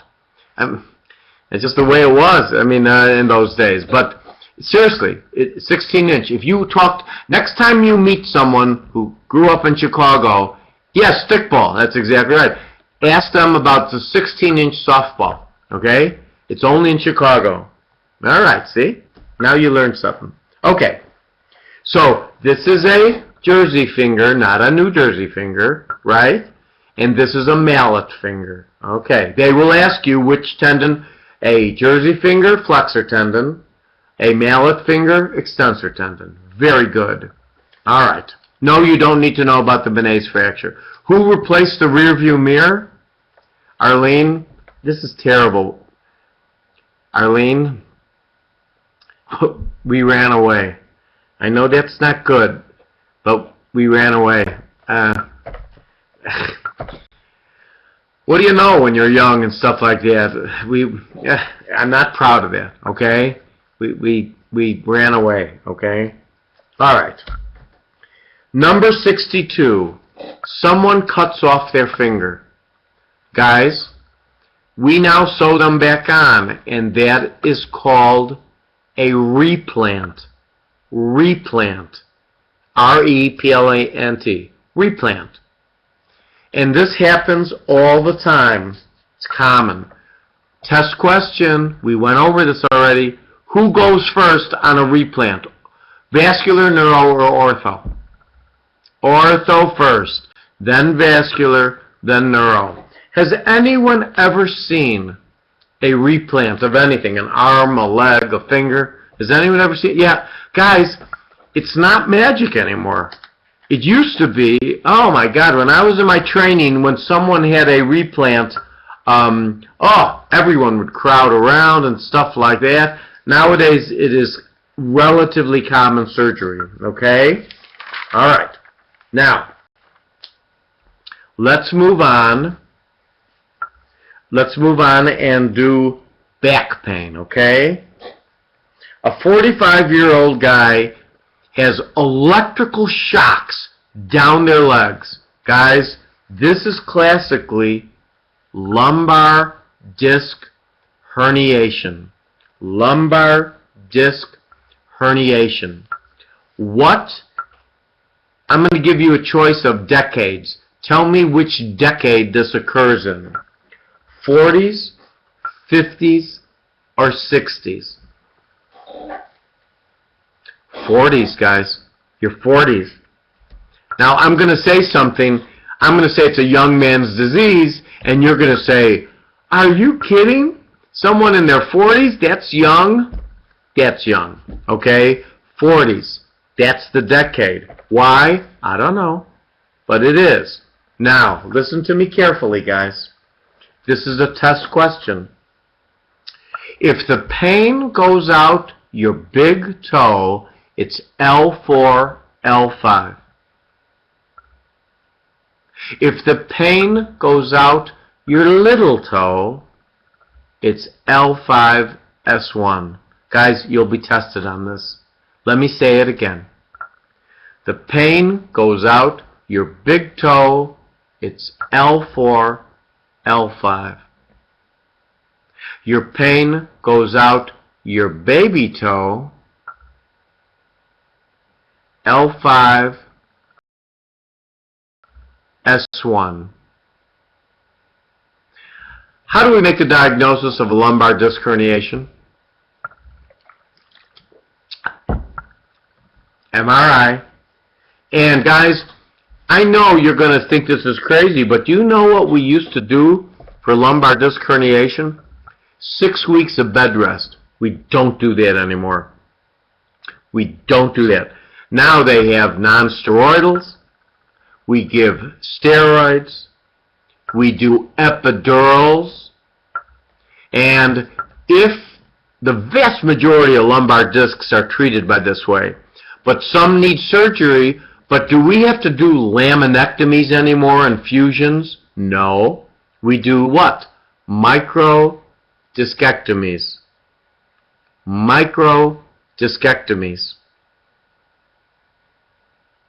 Guys, is sciatica lumbar disc herniation? Is it mild or severe? Unbelievable.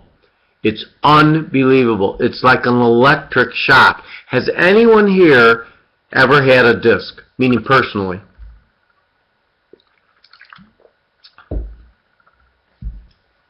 Anyone? Well, it's unbelievable pain, guys. Unbelievable pain, okay? Now listen to me carefully. Every time you have a patient who has a lumbar disc, which is incredibly common, you must always check the bladder and bowel. Guys, you must make sure that they can defecate and urinate. Why? Because if they can't defecate and urinate, you're very good, Diamond, Cauda equina syndrome. Is that an emergency? Yes. Yes. Yes. Yes. You got to decompress them or they will get irreversible spinal cord injury.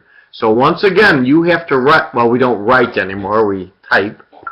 When someone comes in and has lumbar disc, you have to ask them, are they urinating and are they defecating? If they can't defecate, they can't urinate, baby, you got a Cauda equina. And that's a surgical emergency. All right? Okay. Number 66. We got an elderly guy who has weight loss and back pain. Guys, every time someone has weight loss and back pain, you think about metastatic disease. Very good, Jose and Nada. Very good. Prostate cancer. Okay. Very, very good. You think of metastatic disease. By the way, would you just tell me what is the most common primary for a female pathologic fracture? Could you please tell me the most common primary for a male pathologic fracture? Very good. Can you please tell me the most common primary for a male for any bone metastasis? Okay, all right, okay. You guys are great. I'm just testing you. That's a test question. Very good. Okay. Now, changing gears, we're now going to talk about leg ulcers. Now, I'm going to present it in my 30-second lecture, which will tell you everything you need to know for the vignettes and life and the test. Here we go. The first type of leg ulcer is called an arterial ulcer. Arterial ulcers occur at the tips of the toes. And what is the cause of arterial ulcers? What? Atherosclerosis. Absolutely. So in those patients who have arterial ulcers, they obviously have to get an angiogram and they will be reconstructed. So arterial ulcers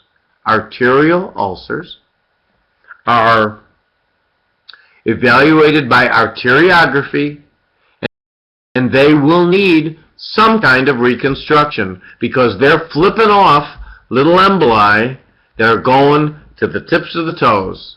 Arterial ulcers. Not terribly common. but you see them. You see them.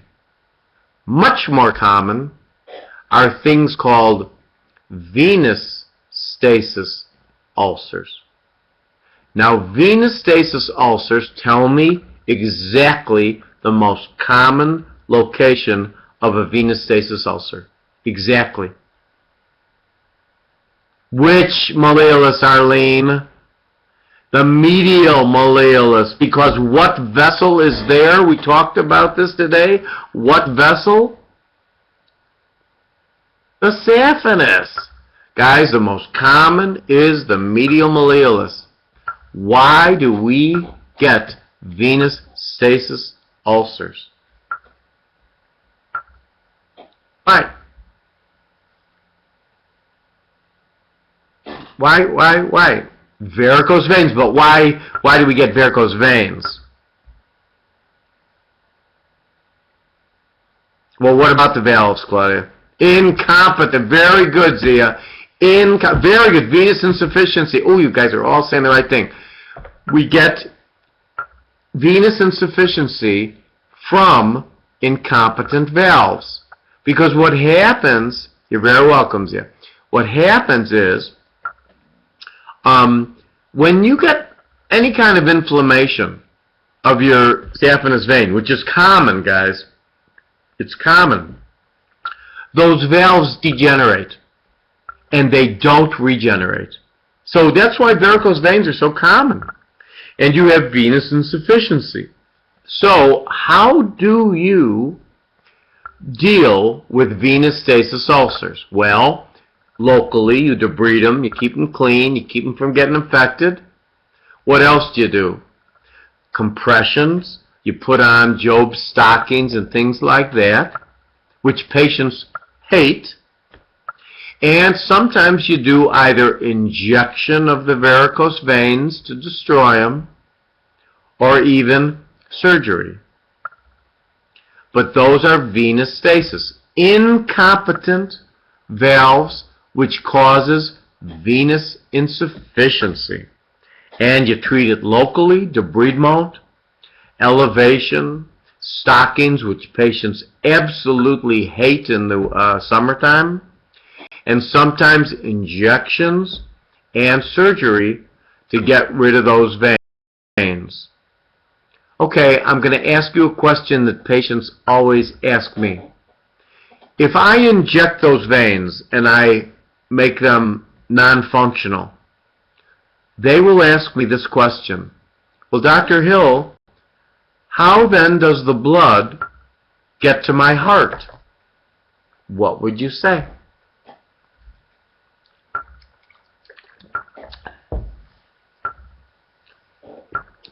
Very good. Deep vein, Nada. Very good.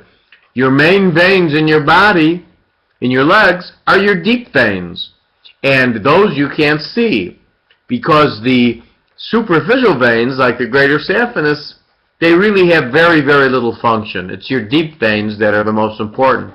You're very welcome, Nada. Okay, very good. It's a common question that patients will ask you. They'll say, how is the blood getting to my heart, doctor? And you say, those are not your main veins. Okay, I just want to make sure you know that. Real common question patients ask me all the time. All right. The third type of ulcer is the one you'll see and really gets you into trouble. These are called diabetic foot ulcers. Diabetic foot ulcers. The most common location of a diabetic foot ulcer is the first metatarsal phalangeal joint. The first metatarsal phalangeal joint. Tell me why football players in particular are so concerned about the first metatarsal phalangeal joint.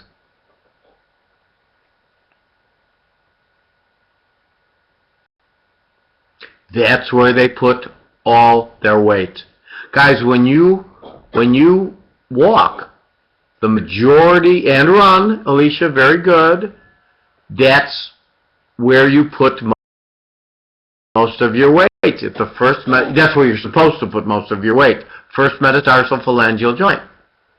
The second most common test question, diabetic foot ulcer location, is the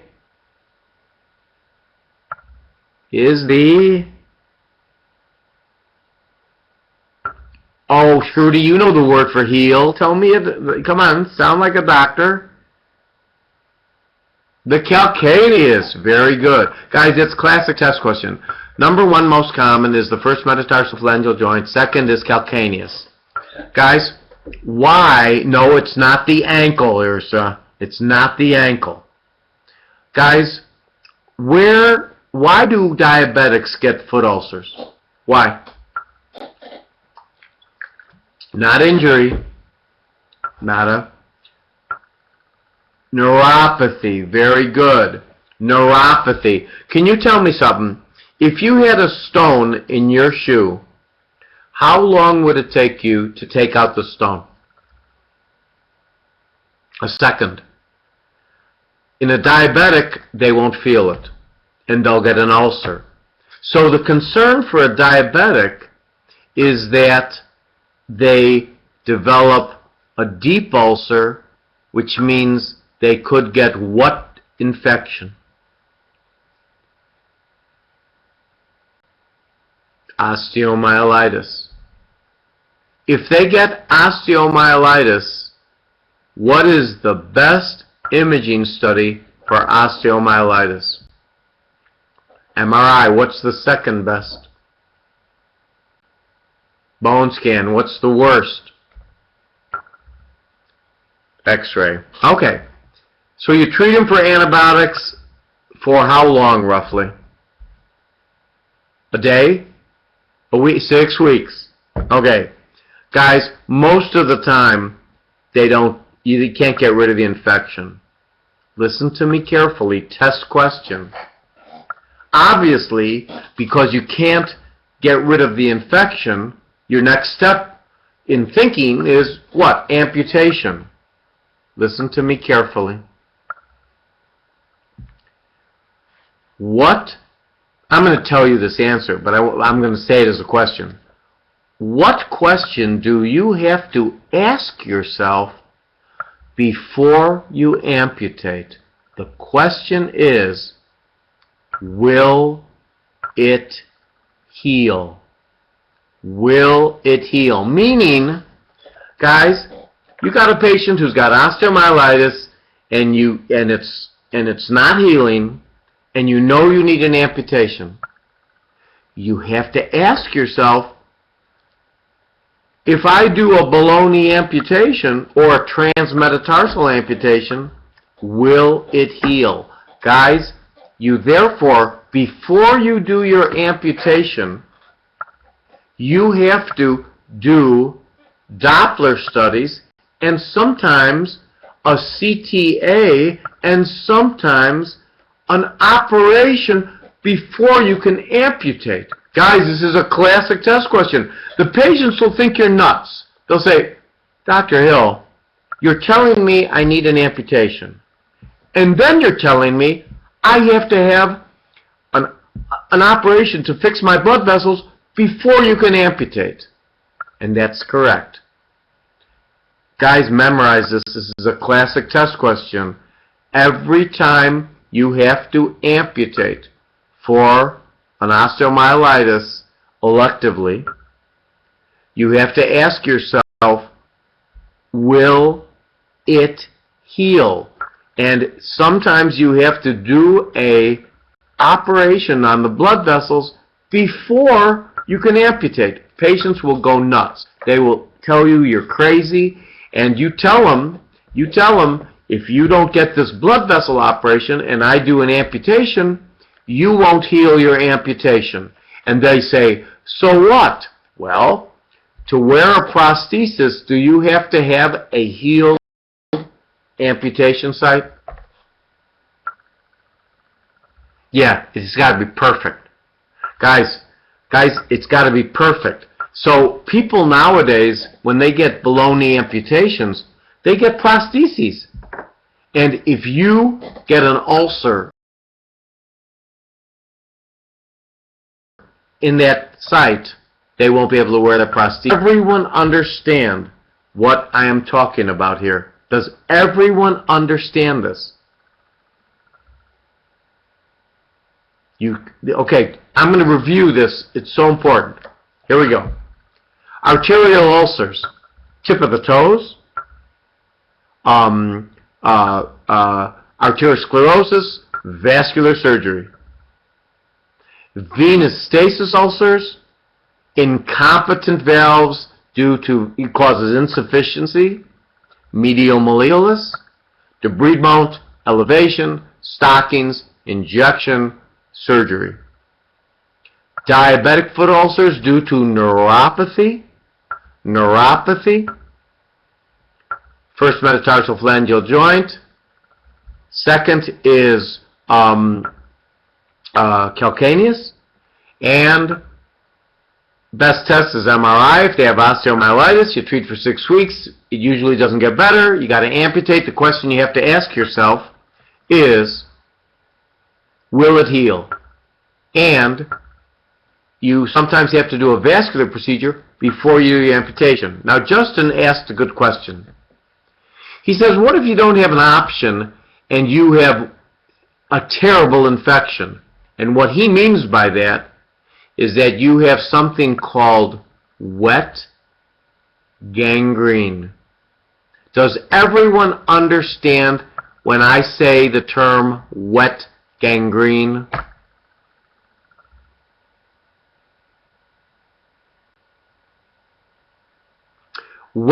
Pus. Wet gangrene looks like, okay, do you know what mummification means? When it looks like a mummy, it's all dry and black.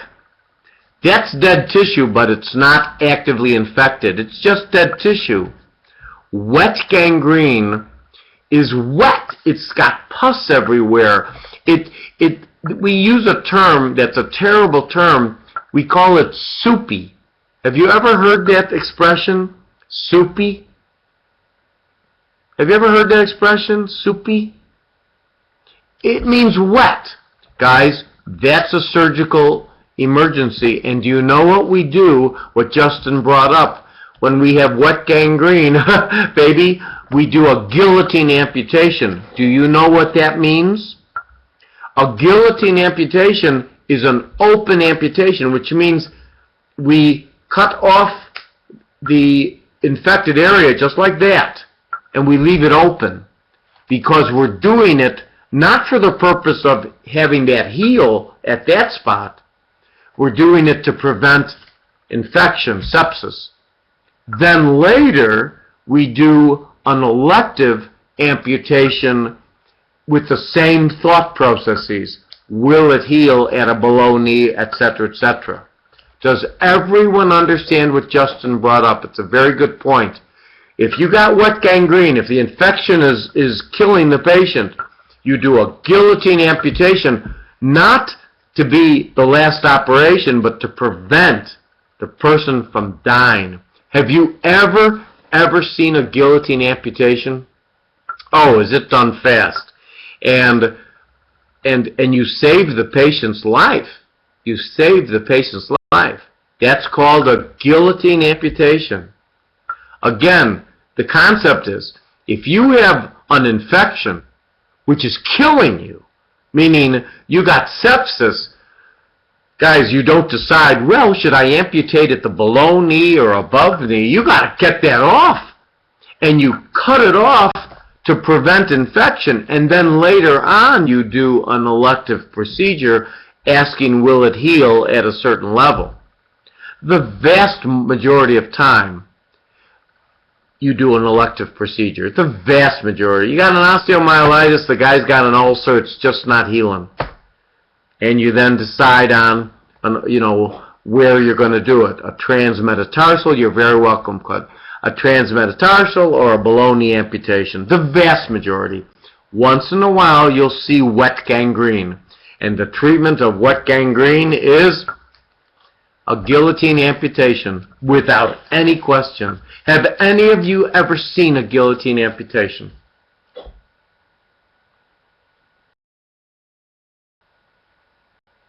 Do you know how long physically it takes to do a guillotine amputation? About 3 minutes. About 3 minutes. You fly, saw it, and cut it. Do you know what we use? We use something called an amputation knife. Do any of you know what an amputation knife is? Do you know what a machete is? A machete? It's like an amputation knife. It's a huge knife that after you cut through the bone, you just go shoom. And that's what you do to get the extremity off to save the person's life. You with me? Okay. The final thing before we take our break is, let's say, guys, listen carefully, test question.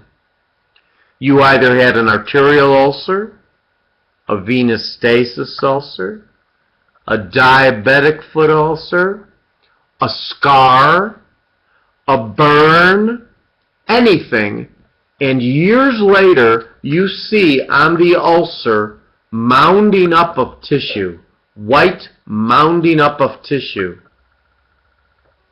That is called, as your book says, a Marjolins ulcer. M-A-R, very good, Trudy, perfect. Marjolins ulcer.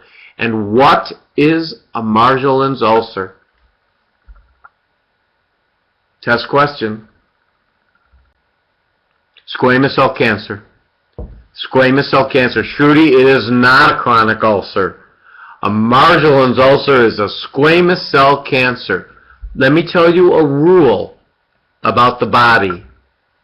Chronic inflammation in time will turn into cancer. And I don't mean a year, I mean 20 years. Guys, has anyone ever, I'll bet you none of you have ever seen a Marjolins ulcer. It looks like cancer. The edges are mounded up. It looks like cancer. And you have to excise it because it's just like a cancer. Do you know who some people get Marjolin ulcers? Have you ever heard of picker syndrome? Picker syndrome are people who pick, but I don't mean like occasionally pick something. I mean people who, psychiatric problems, who will pick to ulcers every day. Oh, very good, Nada. That's exactly right. Has anyone ever seen someone who does this? I've had patients who do this, and they will pick and they'll come in with ulcers. These people in 20 years can develop Marjolins ulcers. Why? Chronic irritation, chronic inflammation can cause malignant transformation. That's so important, I'm going to say it again. Chronic inflammation, chronic irritation can cause cancerous transformation. It doesn't happen in a year, it happens years and years and years. But it can happen with anything. A scar, a burn, an arterial ulcer, a venous stasis ulcer, a diabetic foot ulcer, and it's called a Marjolins ulcer. All right? When you see a Marjolins ulcer, you will never, ever forget it. And I guarantee it will be on your test. Why? Because you have to recognize that it's more than granulation tissue. Guys, it doesn't look like granulate. It looks like cancer. It's mounding up. It looks awful. You know something's not right. You biopsy it, and it's squamous cell cancer. Okay? All right? All right. Let's take a 10-minute break and do something fun, and then we will be back. Okay? All righty.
All right. Let's do it. Alrighty. Here we go. Alright, very good. Alright, everyone, tell me what you have done. Tell me what you did. Emails, play their door. Listen to the Beatles, Jose. You're great. How many Beatles are alive? Jose. 3. Jose, how many Beatles are alive? 2. I checked your eBay listings. Diamond, are you the person who has the eBay thingy? What is your wife doing, Justin? Tag Dog? What? What kind of show? What kind of show is it? What did you say? Justin, I have no idea what you're saying. What kind of show is that? Some family that has 19 kids? Is that true? Wait, are you joking me? My God. Jeez. It's a lot of kids. 19. What's the name of the show?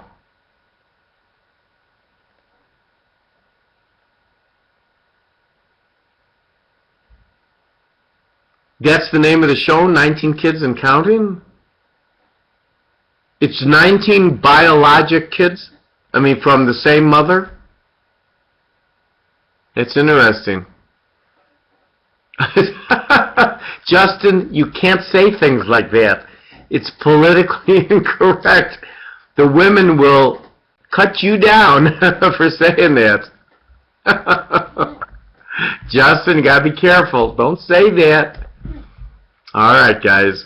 She's not... What do you mean she's never not been You guys are wild. I can't believe... What? Alright. I don't know if you're kidding me or being straight with me. Alright. Is anyone... By the way, let me tell you something truthfully. My mother was one of 13. Guys, seriously, my mom was one of 13. Yeah. I have over 200 relatives in the city of Chicago. We do. Really, really. Oh, your grandmother had 15. Okay. Oh, come on, your grandmother's one of 21. Stu Sutcliffe was considered, that's correct. That's right, the 5th Beatle. That is correct. That is correct. Jose, before we start, I just have to tell you one thing. You know who is the stupidest guy in the world? When the Beatles first auditioned for Decca Records. Now, they always have played for Capitol Records, but they first went to Decca Records. The vice president who was in charge of, like, the auditions told them, they played for him, they said, nope, guitar groups are on their way out. That was considered probably the worst mistake that anyone has ever made, ever, you know, to turn on the Beatles, stuff like that. But it's really true. Decca Records, my God, they would have been... Do you guys know what a record is? You know what a record is, vinyl, right? Okay, just want to make sure. Okay, let's continue. You still have your medical school rejection letters. Come on now. All right. All right. Foot pain. Guys, this is common. Foot pain. Number 72. What we're talking about on 72 is something called plantar fasciitis. Now listen to me very carefully. We have no idea what plantar fasciitis is. A lot of people think it's due to a bone spur in your heel. Guys, if you took x-rays of anyone's heel, a lot of people will have bone spurs and not have plantar fasciitis. Guys, we do not know what plantar fasciitis is. Here's what we do know. It's a self-limiting disease, meaning it will go away, but it may last a month.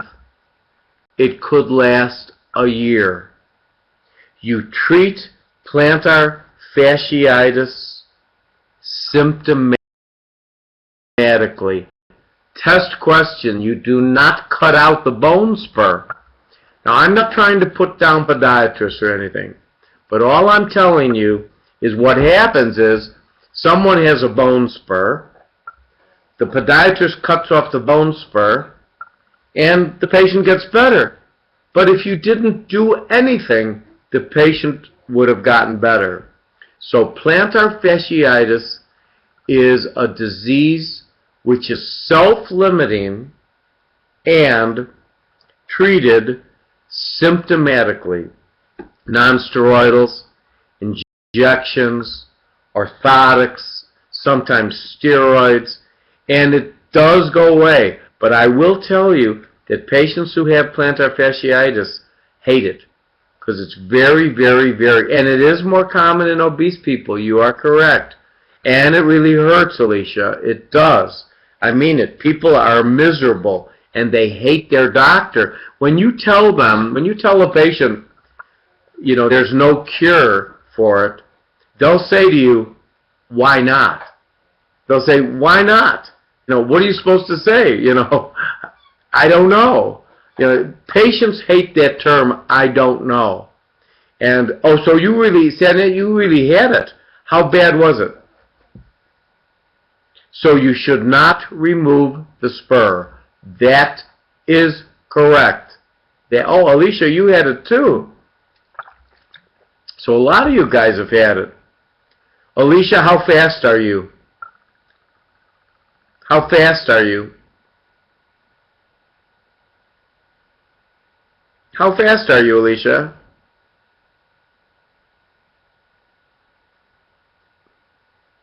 No, come on. If you ran a 5K, you probably are good. Oh, now. Okay. All right. Fair enough. Well, guys, you're correct. Some of you have had it. Some of you have had it. We don't know why you get it. All right. Next subject. Number 73. This is the most frustrating thing that I see, one of the most frustrating things that I see as a surgeon. A patient comes in, and it is 99.99999% women, and they have excruciating pain between their toes. The diagnosis is called a Morton's neuroma. It is a benign tumor of the digital nerve. And guys, cavemen did not have Morton's neuroma. Why? Because do you know what this is due to? Very good. Not barefoot. Very good, Diva. Tight-fitting shoes. Guys, now women, I think your shoes are beautiful. But when you have shoes that the toes are like this, your foot is not like this. And it is due to pressure from your shoes. Now, let me tell you some stories in private practice, okay? I have patients come in, and they will say, you know, they have severe pain. Dr. Hill, please tell me what's wrong. And I examine them, and I say, you have a Morton's neuroma. What's that?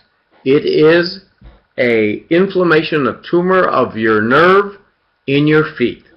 And they say, why do I get it? And I said, because of your shoes. And they will say to me immediately, well, Dr. Hill, don't you like my shoes? And of course I say, remember I told you about value, I always say, absolutely.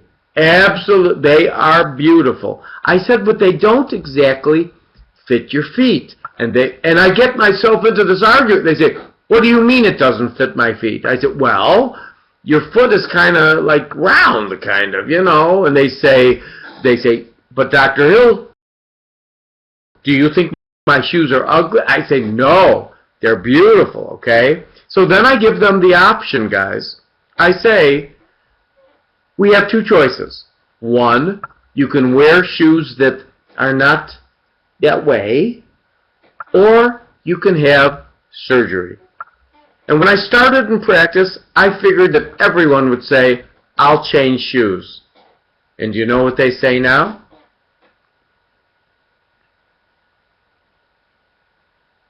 They'll take surgery. Guys, this is a man-made disease. Women, I love you. Your shoes are beautiful.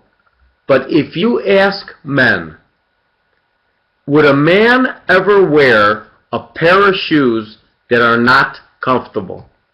Guys, would you? No. Come on. No way. I don't understand, and that's the difference of the sexes, why you would wear a shoe that hurts. Meaning the heels. How big are those heels you wear? This big. One of the women tell me why you would wear shoes that hurt. Give me an answer. Be honest. Come on. Give me an answer. To look to look fabulous, to look taller. They look nice, but guys, doesn't it hurt your feet? Doesn't it hurt your feet? Okay, if it hurts your feet, why do you wear them?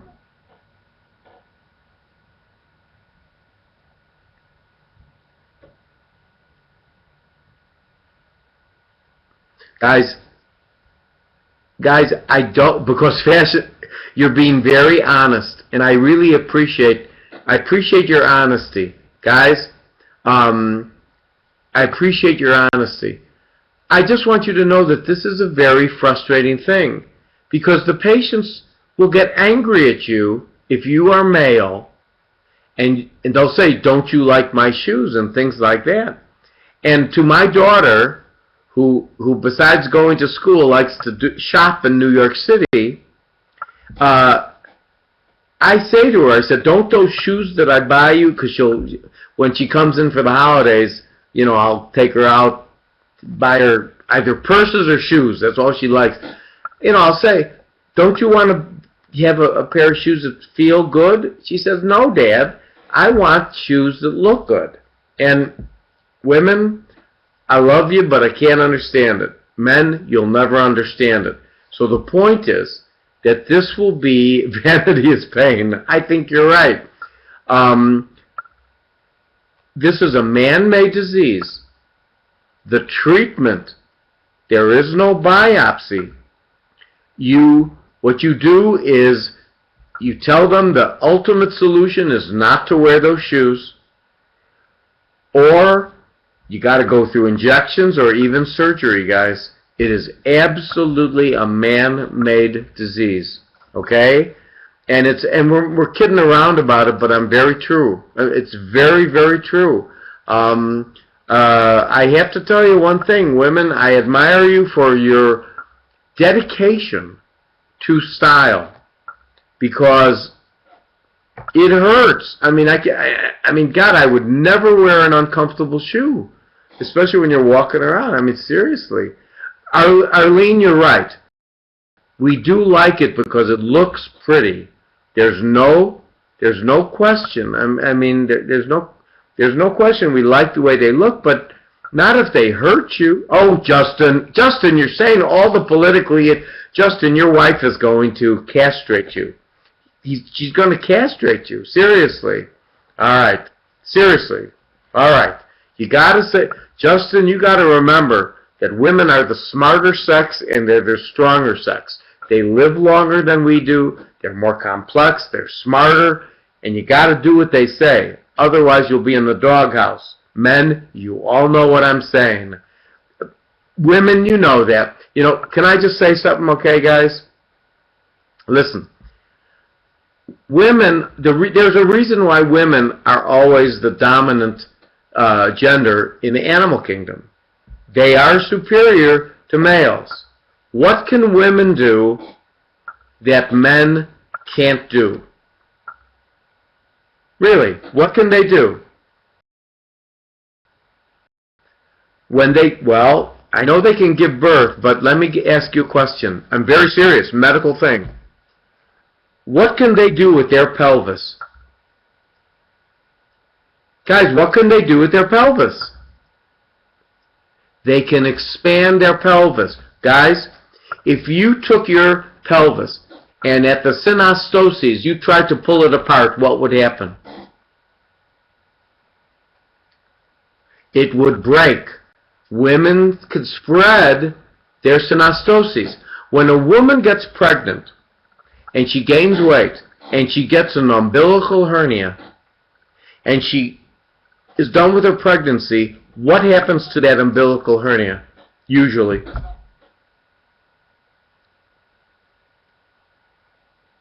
It goes away. Men, if you gained 50 pounds in your belly and you got an umbilical hernia and then you lost that weight, would your umbilical hernia go away? No. Guys, you got to realize this, and those of you who have kids, boys and girls, women are far more complex to bring up than boys, without any question. Without any question. All I can tell you is that when my boy, when I was bringing him up, he could have been rough, but wasn't complex. When I saw him with his boyfriends, they talk about sports and this and that. When my girl was in high school and bring her girlfriends over to the house, do you know what they would be talking about? Other women. Other women. I'm telling you, they are tough, and I'm telling you, we should, seriously, we should have a woman president. I think that we would be in less trouble with a woman president. I'm really serious about that. All right? Anyway, it doesn't have to be, I'm not saying it has to be Hillary. I'm just saying that, we got too much testosterone, which sometimes causes us trouble, and you guys know it. You know that. You know that. So, Justin, be nice to your wife. Say yes, yes, and yes. I mean it. They're smarter than us. They will manipulate us. They will get us. Okay? I've learned that the hard way. You learn that. Things like that. I'll tell you one more thing. Do you know, when I was let me ask you guys a question. How many here smoke cigarettes? Be honest. How many? Okay. Some of you smoke. Be honest. Guys, come on. How many smoke cigarettes? Answer me. Occasionally, no. Alright, well anyway, I'm glad most of you don't. Guys, when I was in college, for 1 year I smoked cigarettes. And I have to tell you something. I loved smoke. Nothing beats cigarettes and coffee. I loved smoking, okay? Alright. Do you know why I stopped smoking? Let me tell you a story. My girlfriend at that time said to me, Mark, can we have a talk? And one of the things that you realize, that when a woman says to you, can we have a talk, it's never good. It's never good. When a woman says that, it's never good. If a man says, let's talk, it's about something, whatever. But a woman says, can we have a talk? So my girlfriend at that time says, Mark, can we have a talk? I said, sure. She says, when I kiss you, you taste awful. Guys, I was incredibly offended. Not at her, but the thought that I was offending someone else when I was kissing him. I said, what did I do? I said, I do not. And she said, oh, yes, you do. I said, and you go like this, taste anything. And I was so offended, not at her, but at me, that I stopped like that. I never took up another cigarette because I didn't want to offend someone on something that is enjoyable. You know what I'm saying? So anyway, guys, listen to the women. They will control the universe, okay? All right. Justin, be careful, Justin. Your wife is listening. Okay. Come on, I didn't change girlfriends. She was a nice girl. She was being honest. You know, I mean, seriously, she was being honest. Guys, honesty is the best policy. I mean, haven't you ever told anyone that they have bad breath? Haven't you ever told anyone? Yeah, you tell them. Only good friends. But seriously, only your siblings. Okay, all right, fair enough. One of these days, you're going to have a good friend or a bad kisser or BO. Okay, guys, one of these, wouldn't you rather be told of this rather than to find out surreptitiously? Come on. Absolutely. Absolutely. Guys, I mean, sometimes it's a good idea. Did you ever have a dentist who had bad breath? That's bad. That is terrible. I mean it. You always got to, and you as physicians, let me just tell you something. One of the things that I absolutely make sure of is that you don't have bad breath because, you know, you talk to patients and you get close to patients, you don't want them to be turned off. You know, they don't want to be disgusted. Breath mints after coffee, absolutely. All right, good, Mark. You're very, very good. Guys, physicians are held to a higher standard. They are held to a higher standard, okay? Can I tell you one more story before we continue? All right. One day in my practice, I don't know, I had sinusitis or something, and I think I took amoxicillin or something. And all of a sudden, I woke up, and at that time, I was married. My ex-wife looks at me and goes, "Oh my God." Now that's a bad thing when someone does that, you know. I said, "What? You know, what's wrong?" And she said, "It's your face." You know, and I said, "Hey, I've had this face for a long time. You know, what are you complaining about?" She said, "Look in the mirror." And guys, I had red spots everywhere on my face. Well, I had a full load of surgery and patients that day. Okay? I went to the hospital, and my patients who were going to have surgery with me all canceled. They looked at me and they said, "Dr. Hill, what's wrong?" I said, "It's just an allergic reaction." They said, "We're going to change the date of our surgery." I went to my office, and everyone, when they were sitting in their chair, they were relaxed, okay? And when I walked in, they all sat up like this and kind of backed up. And you know what I ended up doing? Going home, taking Benadryl, and waiting till the standards we are held to are much higher than others. They really expect us to be, you know, perfect. You know, I'm just telling you that, okay? Little words of wisdom. Always remember that, okay? Alicia, it sucks, but it's true, okay? They look at us as, yeah, I carry extra Benadryl.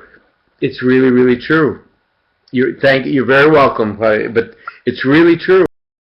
You're always aware that people look at doctors as special, and they expect you to be special in every way.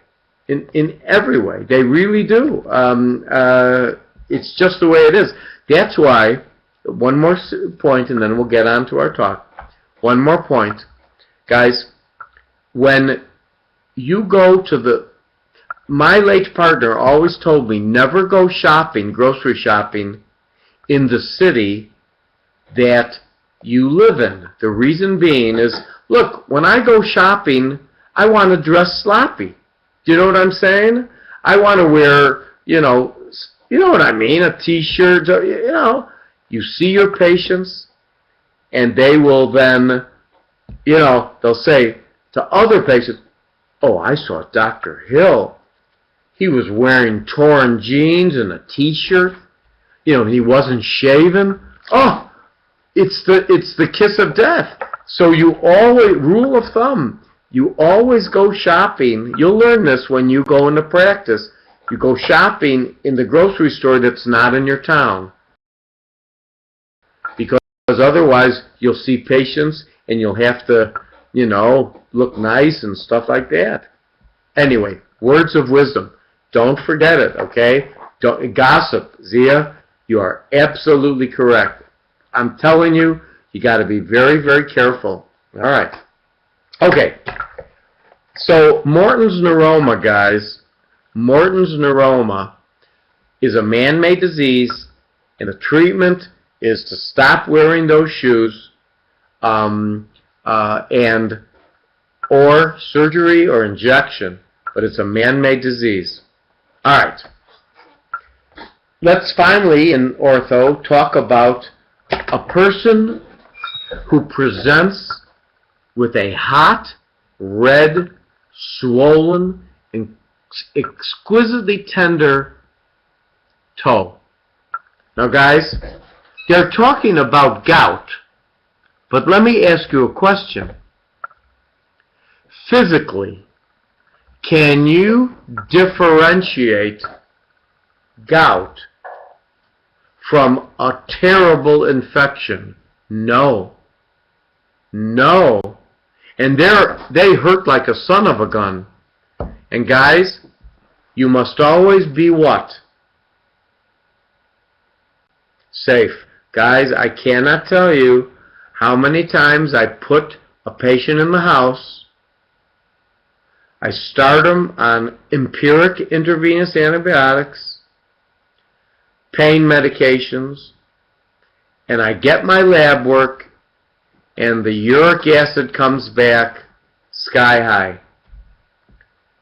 Obviously, I take out the IV, stop the antibiotics, send them home on, gout medications. But the point is that I don't take a chance. You can't always differentiate between a terrible cellulitis and gout. Is it wrong in what I did? Absolutely not. I was being safe. And the patients will complain and they'll say, Dr. Hill, why didn't you know it was gout?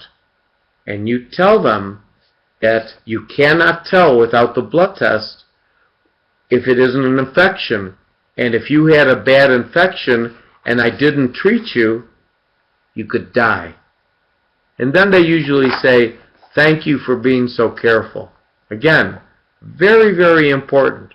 Communicate with your patients. All right? Has anyone ever seen gout? Has anyone seen gout that it was so painful that you couldn't believe it? Okay. All right. Very good. Okay. Ready? Your dad had it. Okay. Next subject. Most important subject in the world. Okay? Pre- and post-op care. Guys, listen to me for a second. In surgery, the most important thing is good perioperative care. Guys, have you ever heard the expression that I can teach a monkey to operate? Have you ever heard that expression? Yeah. Guys, learning to operate is not terribly hard. It's like learning any other technical skill.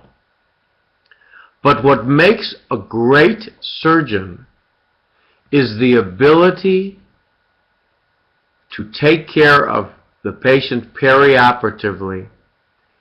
And one of the most important things that my late partner taught me, first day I was with him, he said to me, Mark, you need to learn how to say No. Do you know what he meant by that? There are times when you shouldn't operate. And as surgeons, and you guys know, if you watch Grey's Anatomy, Arlene, that excellent, I love what you said, decision made most important. If you watch Grey's Anatomy, and I kind of am upset about this because it makes the public think that all surgeons want to do is operate. I have to tell you that when you get out of your training, that's all you want to do. You know, there's an expression, a chance to operate is a chance to cure. Well, that's true some of the times, but you have to know when you're going to cause more harm than good. And I will tell you guys something. You as physicians, whether or not you go into surgery, you always have to ask yourself, if someone is going to surgery, is this the wisest thing? Is this the wisest thing? Can I give you a story, please?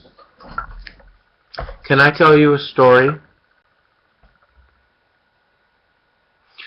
About 3 weeks ago, a 92-year-old woman who is on dialysis for renal failure and has multiple other medical problems came in with unbelievably severe mesenteric ischemia, so much that she had, and we'll talk about this later on in these days, she had air in the wall of her bowel, she had air in the portal vein, and had an acute abdomen. Alright? Clearly, she was, yes Alicia, badness. She was infarcting her entire bowel. Now, if you came in that situation, there is no question that my only alternative would be to operate. And I would end up probably taking out most of your bowel, and you would be on total parenteral nutrition for the rest of your life. Okay? This 92-year-old woman came in with her family, nicest family in the world, and they said, Dr. Hill, what's going on? And the internist and intensivist, they all lateraled it to me. In other words, they said, because I told them what are you going to do? And they said, Mark, you talk to the family. I said, thanks a lot. So it was just me. And I said to him, I said, she has what we call a surgical abdomen. She's got dying gut, dying intestine. And if I operate on her, she will, without question, die. Without question. Because of her renal failure, 92 years old, and all of her bowel was probably dead. And it was very difficult because I can't make that decision with the family. But I told them, I said, if this were my mother, the most important thing I would want is comfort. And she's 92 years old, and that's what I would want. And if it were my mother, I would not operate and keep her comfortable. Guys, that's a hard discussion to have. And the family luckily said, we agree with you. Keep her comfortable. Guys, if I would have been a cowboy, you guys know what a cowboy is, right? You know what a cowboy is, yes? Okay. Well, no, you know what a cowboy is in medicine? A cowboy in medicine means someone who's reckless, who will go push the envelope, who will do things that are kind of, pushing, shoot from the hip, very good. Okay, guys? They would have just said, the patient needs a surgery, and go ahead, go to surgery. And then the patient would have died. And because the surgeon wanted to go to surgery, he would have done a stupid thing. So you have to learn how to say no. You have to learn how to say no. All right? In pre- and post-operative care, what I'm going to teach you is when you have to say no, because a patient will die on your table. And it will die not because of your surgery, but because of the anesthetic, and the patient couldn't tolerate it. So let's look at preoperative assessment. The cardiac risk, heart. Guys, this is so simple. Oh, Diamond, I don't think so, Diamond. Even if she didn't have renal failure, 92 years old, the mortality of operating at that age for that disease is over 90%. And yes, Claudia, this is the hardest thing to learn in surgery, when to or not to have surgery. Very, very well said. So, on pre- and post-operative care, guys, heart. It's real simple. Heart. If they have an arrhythmia, if they have congestive heart failure, or if they had a myocardial infarction within when? How long? How long? 6 months. If you operated on them, general surgery, they will die. So guys, unless it's an emergency and they have no choice, arrhythmia, congestive heart failure, myocardial heart infarction within 6 months. All of these cases, everything, number one, ejection fraction less than 35%. Number two, a patient who had a transmural MI 4 months ago. Number three, the patient has venous distension, meaning he's got congestive heart failure. Number four, the patient had an MI 2 months ago. Number five, the patient has angina. Guys, they're gonna die. The only time you operate on these patients is emergently. Do you understand that? Don't be a stupid surgeon. Okay? All right. Pulmonary. Pulmonary. The number one disease that we deal with on pulmonary is COPD. Guys, COPD is due 99% of the time from what? Smoking. Guys, is smoking is COPD reversible or irreversible? Irreversible. Do you think it's common, COPD? Unbelievable. Guys, when you get out and practice, you have no concept of how many people smoke. One of the things that I really like is that you young people really have stopped smoking. Guys, when I was an intern and resident, do you know when you went to the nursing station, do you know what it looked like at the nursing station?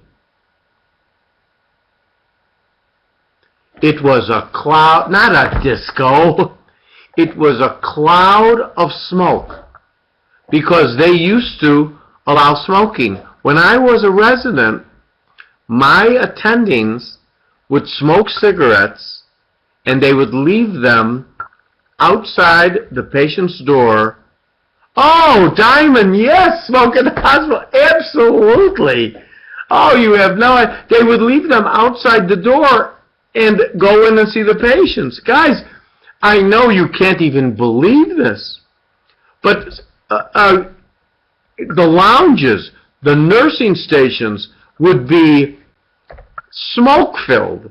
Oh, that was a common thing. And guys, before I was born, they used to have commercials that said most doctors smoke, I think it was Camels.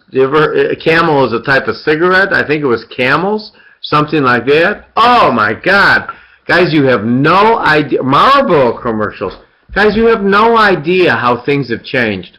Luckily, yes, there are young people who smoke, but it's not even close to, the way it used to be. My mother, she used to smoke, and my father did because everyone smoked. And I used to love it. You know why? In those days, my mom used to give me $1 to go to the drugstore to get her cigarettes. She would write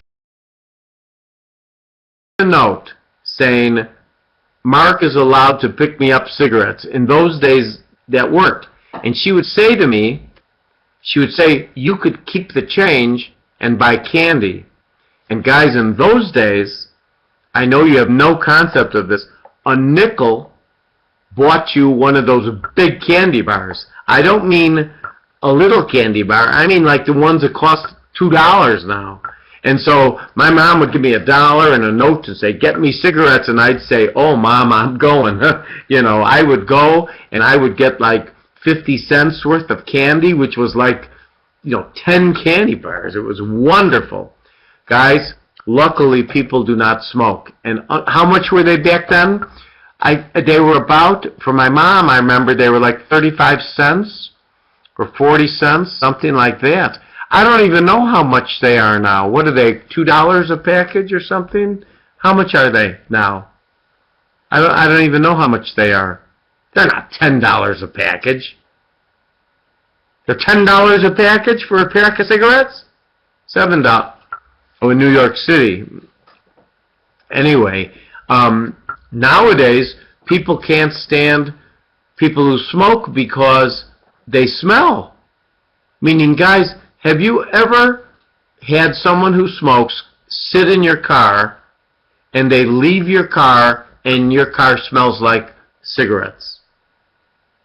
Yeah, seriously. It's £9 in the UK? Alright. And in Europe, I don't know why still so many people smoke. I don't. I really don't. I don't understand it. But they do much more than in the United States. I don't know. I don't know. All right.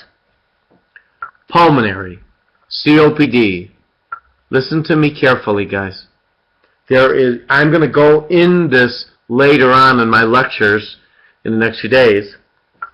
If you had to take one test to determine if a patient is able to withstand general anesthesia. Wait, I have to ask her that. I got to answer that question, but first let me just finish this thought. The test is the FEV1. FEV1. FEV1. The forced expiratory volume in 1 second. We will get to that in a later lecture, but don't forget it. Now, Alicia, I'm not totally happy with your answer. Guys, I know I'm a dinosaur, and I believe in knowing everything. I think that pre-op assessment should be done primarily by the surgeon and confirmed by the anesthesiologist. Why? We can't be dumb surgeons. We can't be dumb surgeons. Guys, if nothing would offend me more than me saying to a patient, yeah, it's okay for you to go to surgery, and the anesthesiologist saying, no, it's not okay. Guys, we have to assume this responsibility. Now, a lot of surgeons nowadays just don't care, and they'll let someone else decide. Here's what they'll say. Well, I'll take you to surgery if Dr. Smith says okay. Guys, we have a brain. We're all doctors. And so what I say is well, I have to make sure that it's safe. And I think it will be safe, but I want to have your heart checked by a cardiologist, or I want to have your lungs checked by a pulmonologist. Guys, don't ever, no, it's not I am, Justin. No, no. It's different if you ask them to help clear you.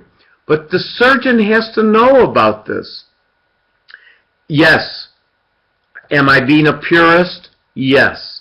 But we're talking about pre- and post-operative care, and the reason that I teach you it as opposed to IM or anesthesia is to be smart. All right? So it should come from the surgeon, confirmed by the anesthesiologist. If there's any questions, you get the specialist involved, meaning cardiology, renal, pulmonary. Okay? All right. Very, very good. Very, very good. Hepatic. Hepatic. Guys, there are 5 things that you're very welcome for. 5 things. Hepatic. You ready? Bilirubin, ascites, coagulopathy, albumin, encephalopathy. Let me say it again. 5 things. Bilirubin, ascites, albumin, coagulopathy, encephalopathy. One more time. Bilirubin, ascites,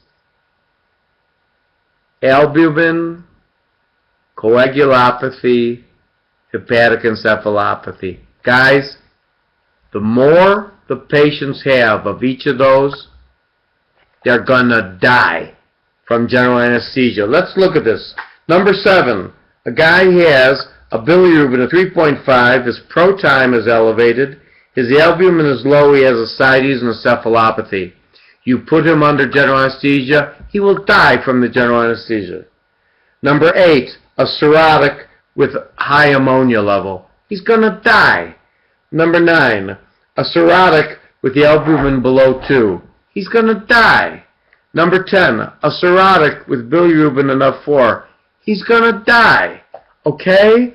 Use your head. Hepatic. Next, nutrition. Guys, when I went to medical school, we did not have one course in nutrition. Not one. We didn't know about it. Now we realize that you are what you eat. And nutrition is incredibly important. If you are malnourished, and Mark, you should learn about nutrition. If you are malnourished, your immune system, you become immunocompromised. Let me ask you a question. Can a fat alcoholic be malnourished? Yes. Yes. Yes. Okay. In nutrition, yes, we look at albumin, we look at prealbumin, we look at transferrin levels, but the most important test question, most important, is skin energy. Skin energy. What does that mean if you are allergic to skin tests? You have no cell-mediated immunity. Is that good or bad? You will die. Once again, nutrition, cell-mediated immunity, skin energy. If you are allergic, you're going to die. Could you tune up these patients? Absolutely. Will it take you a while? Could you do it in a day? No. Can you do it in a week? No. Can you do it in 2-3 weeks? You bet. And if we have a yes, it would take weeks. If you got a patient who needs an elective operation and they are malnourished, you control their nutrition and get them tuned up. Now guys, I know you can't even understand this. But when I was in my training, we didn't have total parenteral nutrition. We didn't have it. You guys don't even think twice about it. Guys, that's the best thing since buttered bread, sliced bread. Guys, I cannot tell you how important that is. But you can't change nutrition in one day. You can't change it in a week. Ballpark, 2 weeks. You could. Finally, metabolic. Guys, if you are in diabetic ketoacidosis, is it a good idea to take the patient to surgery? No. They will die. Okay? You have to control their metabolic situation. So let's review all this, because I cannot tell you how important this is. Listen carefully. And it is up to the surgeon in addition to everyone else. Now, listen to me. There are surgeons who are, and please excuse me for saying it, who are stupid. That all they think of themselves as technicians. That's dumb. Okay? You've got to think about preoperatively. Let's review. Cardiac. 3 things. Cardiac. Arrhythmia, congestive heart failure, a myocardial infarction within 6 months. Guys, if you can control the arrhythmia, if you could get rid of the congestive heart failure, and if you could wait till after the 6 months, your mortality from general anesthetic will go way down. Let me tell you one tidbit to never forget. Test question. General anesthetics do 2 things to the heart. They decrease inotropy and they increase ectopy. Let's say that again. General anesthetics do 2 things to the heart. They decrease inotropy and they increase ectopy. So obviously, even if you're healthy like you young people, you know, it's important to know that. That's why people who have a bad heart and have congestive heart failure, or have had a myocardial infarction, or have arrhythmias, the general anesthetics are going to hurt them. Do you understand this? Do you understand this? Tell me. I want to hear. All right. Very good. Very, very good. Very good. Okay. Pulmonary. On pulmonary, remember that the lungs are, ectopy means arrhythmias. Ectopy diamond means arrhythmias. Ectopy is arrhythmias. If you have ectopic things, that's arrhythmias. That's a good term, diamond. Memorize it. Ectopy. The patient is having ectopy. That means any arrhythmia. Memorize it. Just like being in the house. You know what I mean? You could say, I have a patient in the house with ectopy. And that sounds good.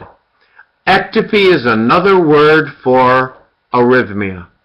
Alright, but ectopy sounds good. Ectopy. Arrhythmia is good too. Some people use the word dysrhythmia. I don't like that word. I don't know, it just doesn't sound good, dysrhythmia. I like ectopy or arrhythmia. Alrighty.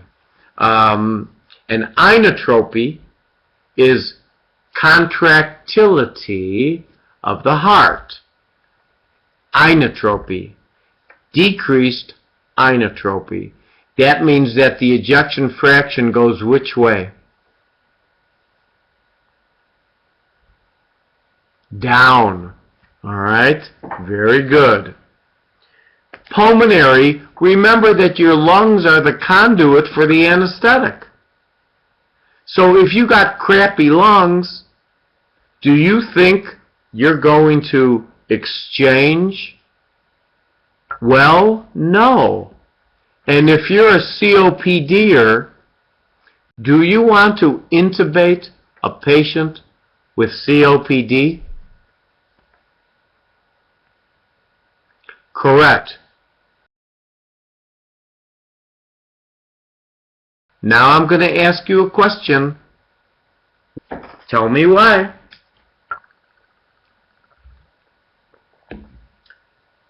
Tell me why. Why? Okay, Arlene, why will you never extubate them? Okay, you're saying all the right things. Can I tell you in a simplified fashion, test question, why you can't extubate someone who is intubated with COPD? Jim, you're exactly right. Oh, you're all right. Can I tell you? Should I tell you? Okay, I'll tell you. Listen carefully. In a normal patient like you guys, what is the drive to breathe? CO2. CO2. In a COPDer, because they live at a higher CO2, their drive to breathe is what? O2, hypoxia. Listen carefully. You intubate a patient with COPD. They're doing great. Their oxygenation is great. You get them down, listen carefully, to room air. This is the question. In an intubated patient, is the alveolar PO2 higher or lower than the alveolar PO2 in a non-intubated patient? It's higher. Why? Why? God, I want you to know this answer. No. No, the FiO2 is 21%. No. Very good, Sandhya. You get the gold star today. Gold star to Sandhya. Dead space. Guys, we have dead space when we normally breathe, where we're not ventilating. When we intubate a patient, is there dead space? No. That's the reason. So when you intubate a patient, there's no dead space. Their alveolar PO2 is higher. Will they breathe? Will they breathe? No. Guys, let me say that in one sentence. The reason why you don't want to intubate a patient with COPD is because when you get them down to room air, the alveolar PO2 is higher than it is in a patient without intubation, because there is no dead space and they will have no drive to breathe. That's the answer. Good for you. You got that. Excellent. You get the gold star, guys. Hepatic. Remember, what are the 5 things on hepatic? Bilirubin, ascites, coagulopathy, albumin, and hepatic encephalopathy. The more that they have of those, they ain't going to get off the table. Okay? They're not going to survive. Nutrition, most important thing in the world. That's why do you think you have nutrition? Guys, do you read the dietitian's notes in the chart? Tell me honestly. Guys, absolutely, I expect, come on, Justin, you gotta read them. And I'll tell you why. When the nutritionist or dietitian calls me up and says, Dr. Hill, can we do this? Do you know what I say to them? You bet. Because they know it 10 times better than I do. And they say this patient needs this calories, this patient needs this. I say, thank you, please. You gotta, and I do. I always thank them. And they always get, can I just tell you something? Most of the time, doctors crap on them. Do you know what I mean by that? They ignore them, they get called up, and they ignore them. And these are the best people in the world. I'm telling you, the nutritionists, when they say something to me, I always give them free will. I say, free reign. You got it. Go do it. You got it. All right. Tell me, what is the best test to see if someone is malnourished?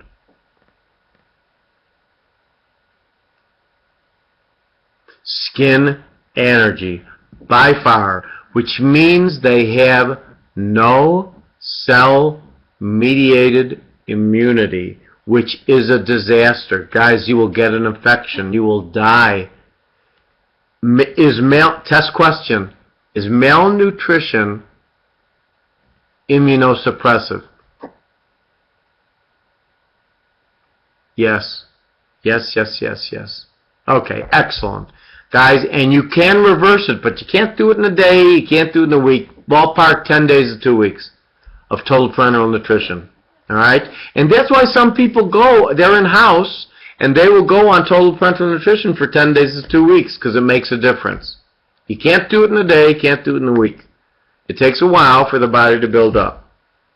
And finally, we get to metabolic. And again, if a patient's in diabetic ketoacidosis, or their potassium is off, or their sodium is off, or whatever, you want to correct it so that they will be healthy. Do you understand?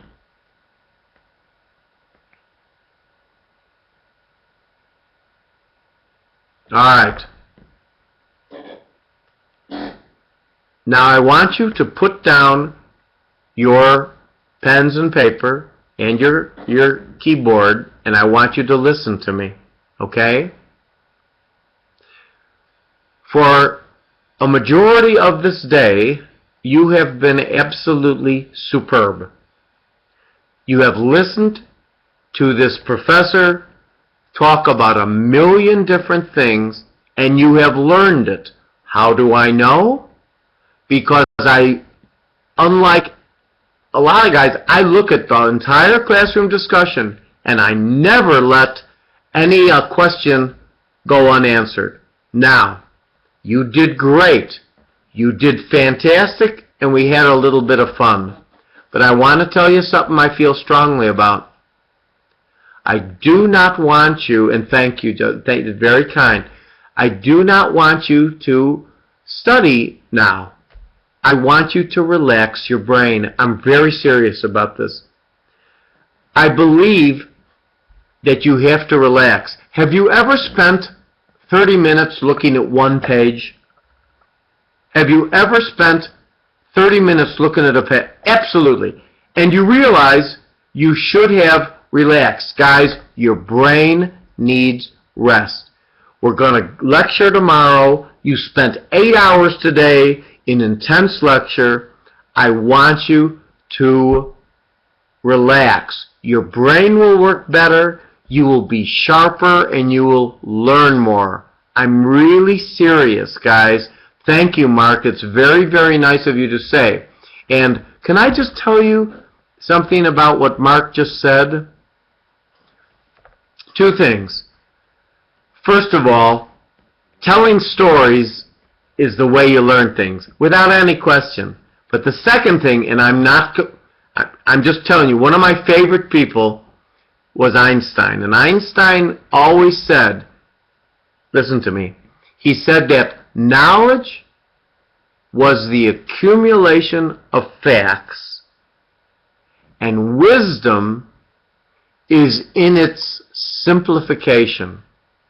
And guys, surgery is not hard. It's very straightforward. But I want you to relax tonight. We'll go back tomorrow. We'll talk about television programs I watched. I'm going to go watch a movie now, which I love. and relax. Will you please relax? Promise me you're going to relax, have fun, eat, play with your kids, don't go out drinking all night, and I will then see you tomorrow, and we will have more stories and more fun, and you guys are so nice, and we will have more fun, I guarantee it. So go eat, go have fun, go for a bike ride, go running, and I want to see Taken 3 because I really liked Taken 1 and Taken 2. I mean it. And yes, I love movies. I do. I love movies. Great. Have fun. Don't use your brain. Just goof around. Okay? I'll see you tomorrow. And thank you for being truly a great class. The only thing that I dislike is I can't see your faces. It's the only thing. I wish I could see your faces. All right, guys. See you tomorrow. Good night.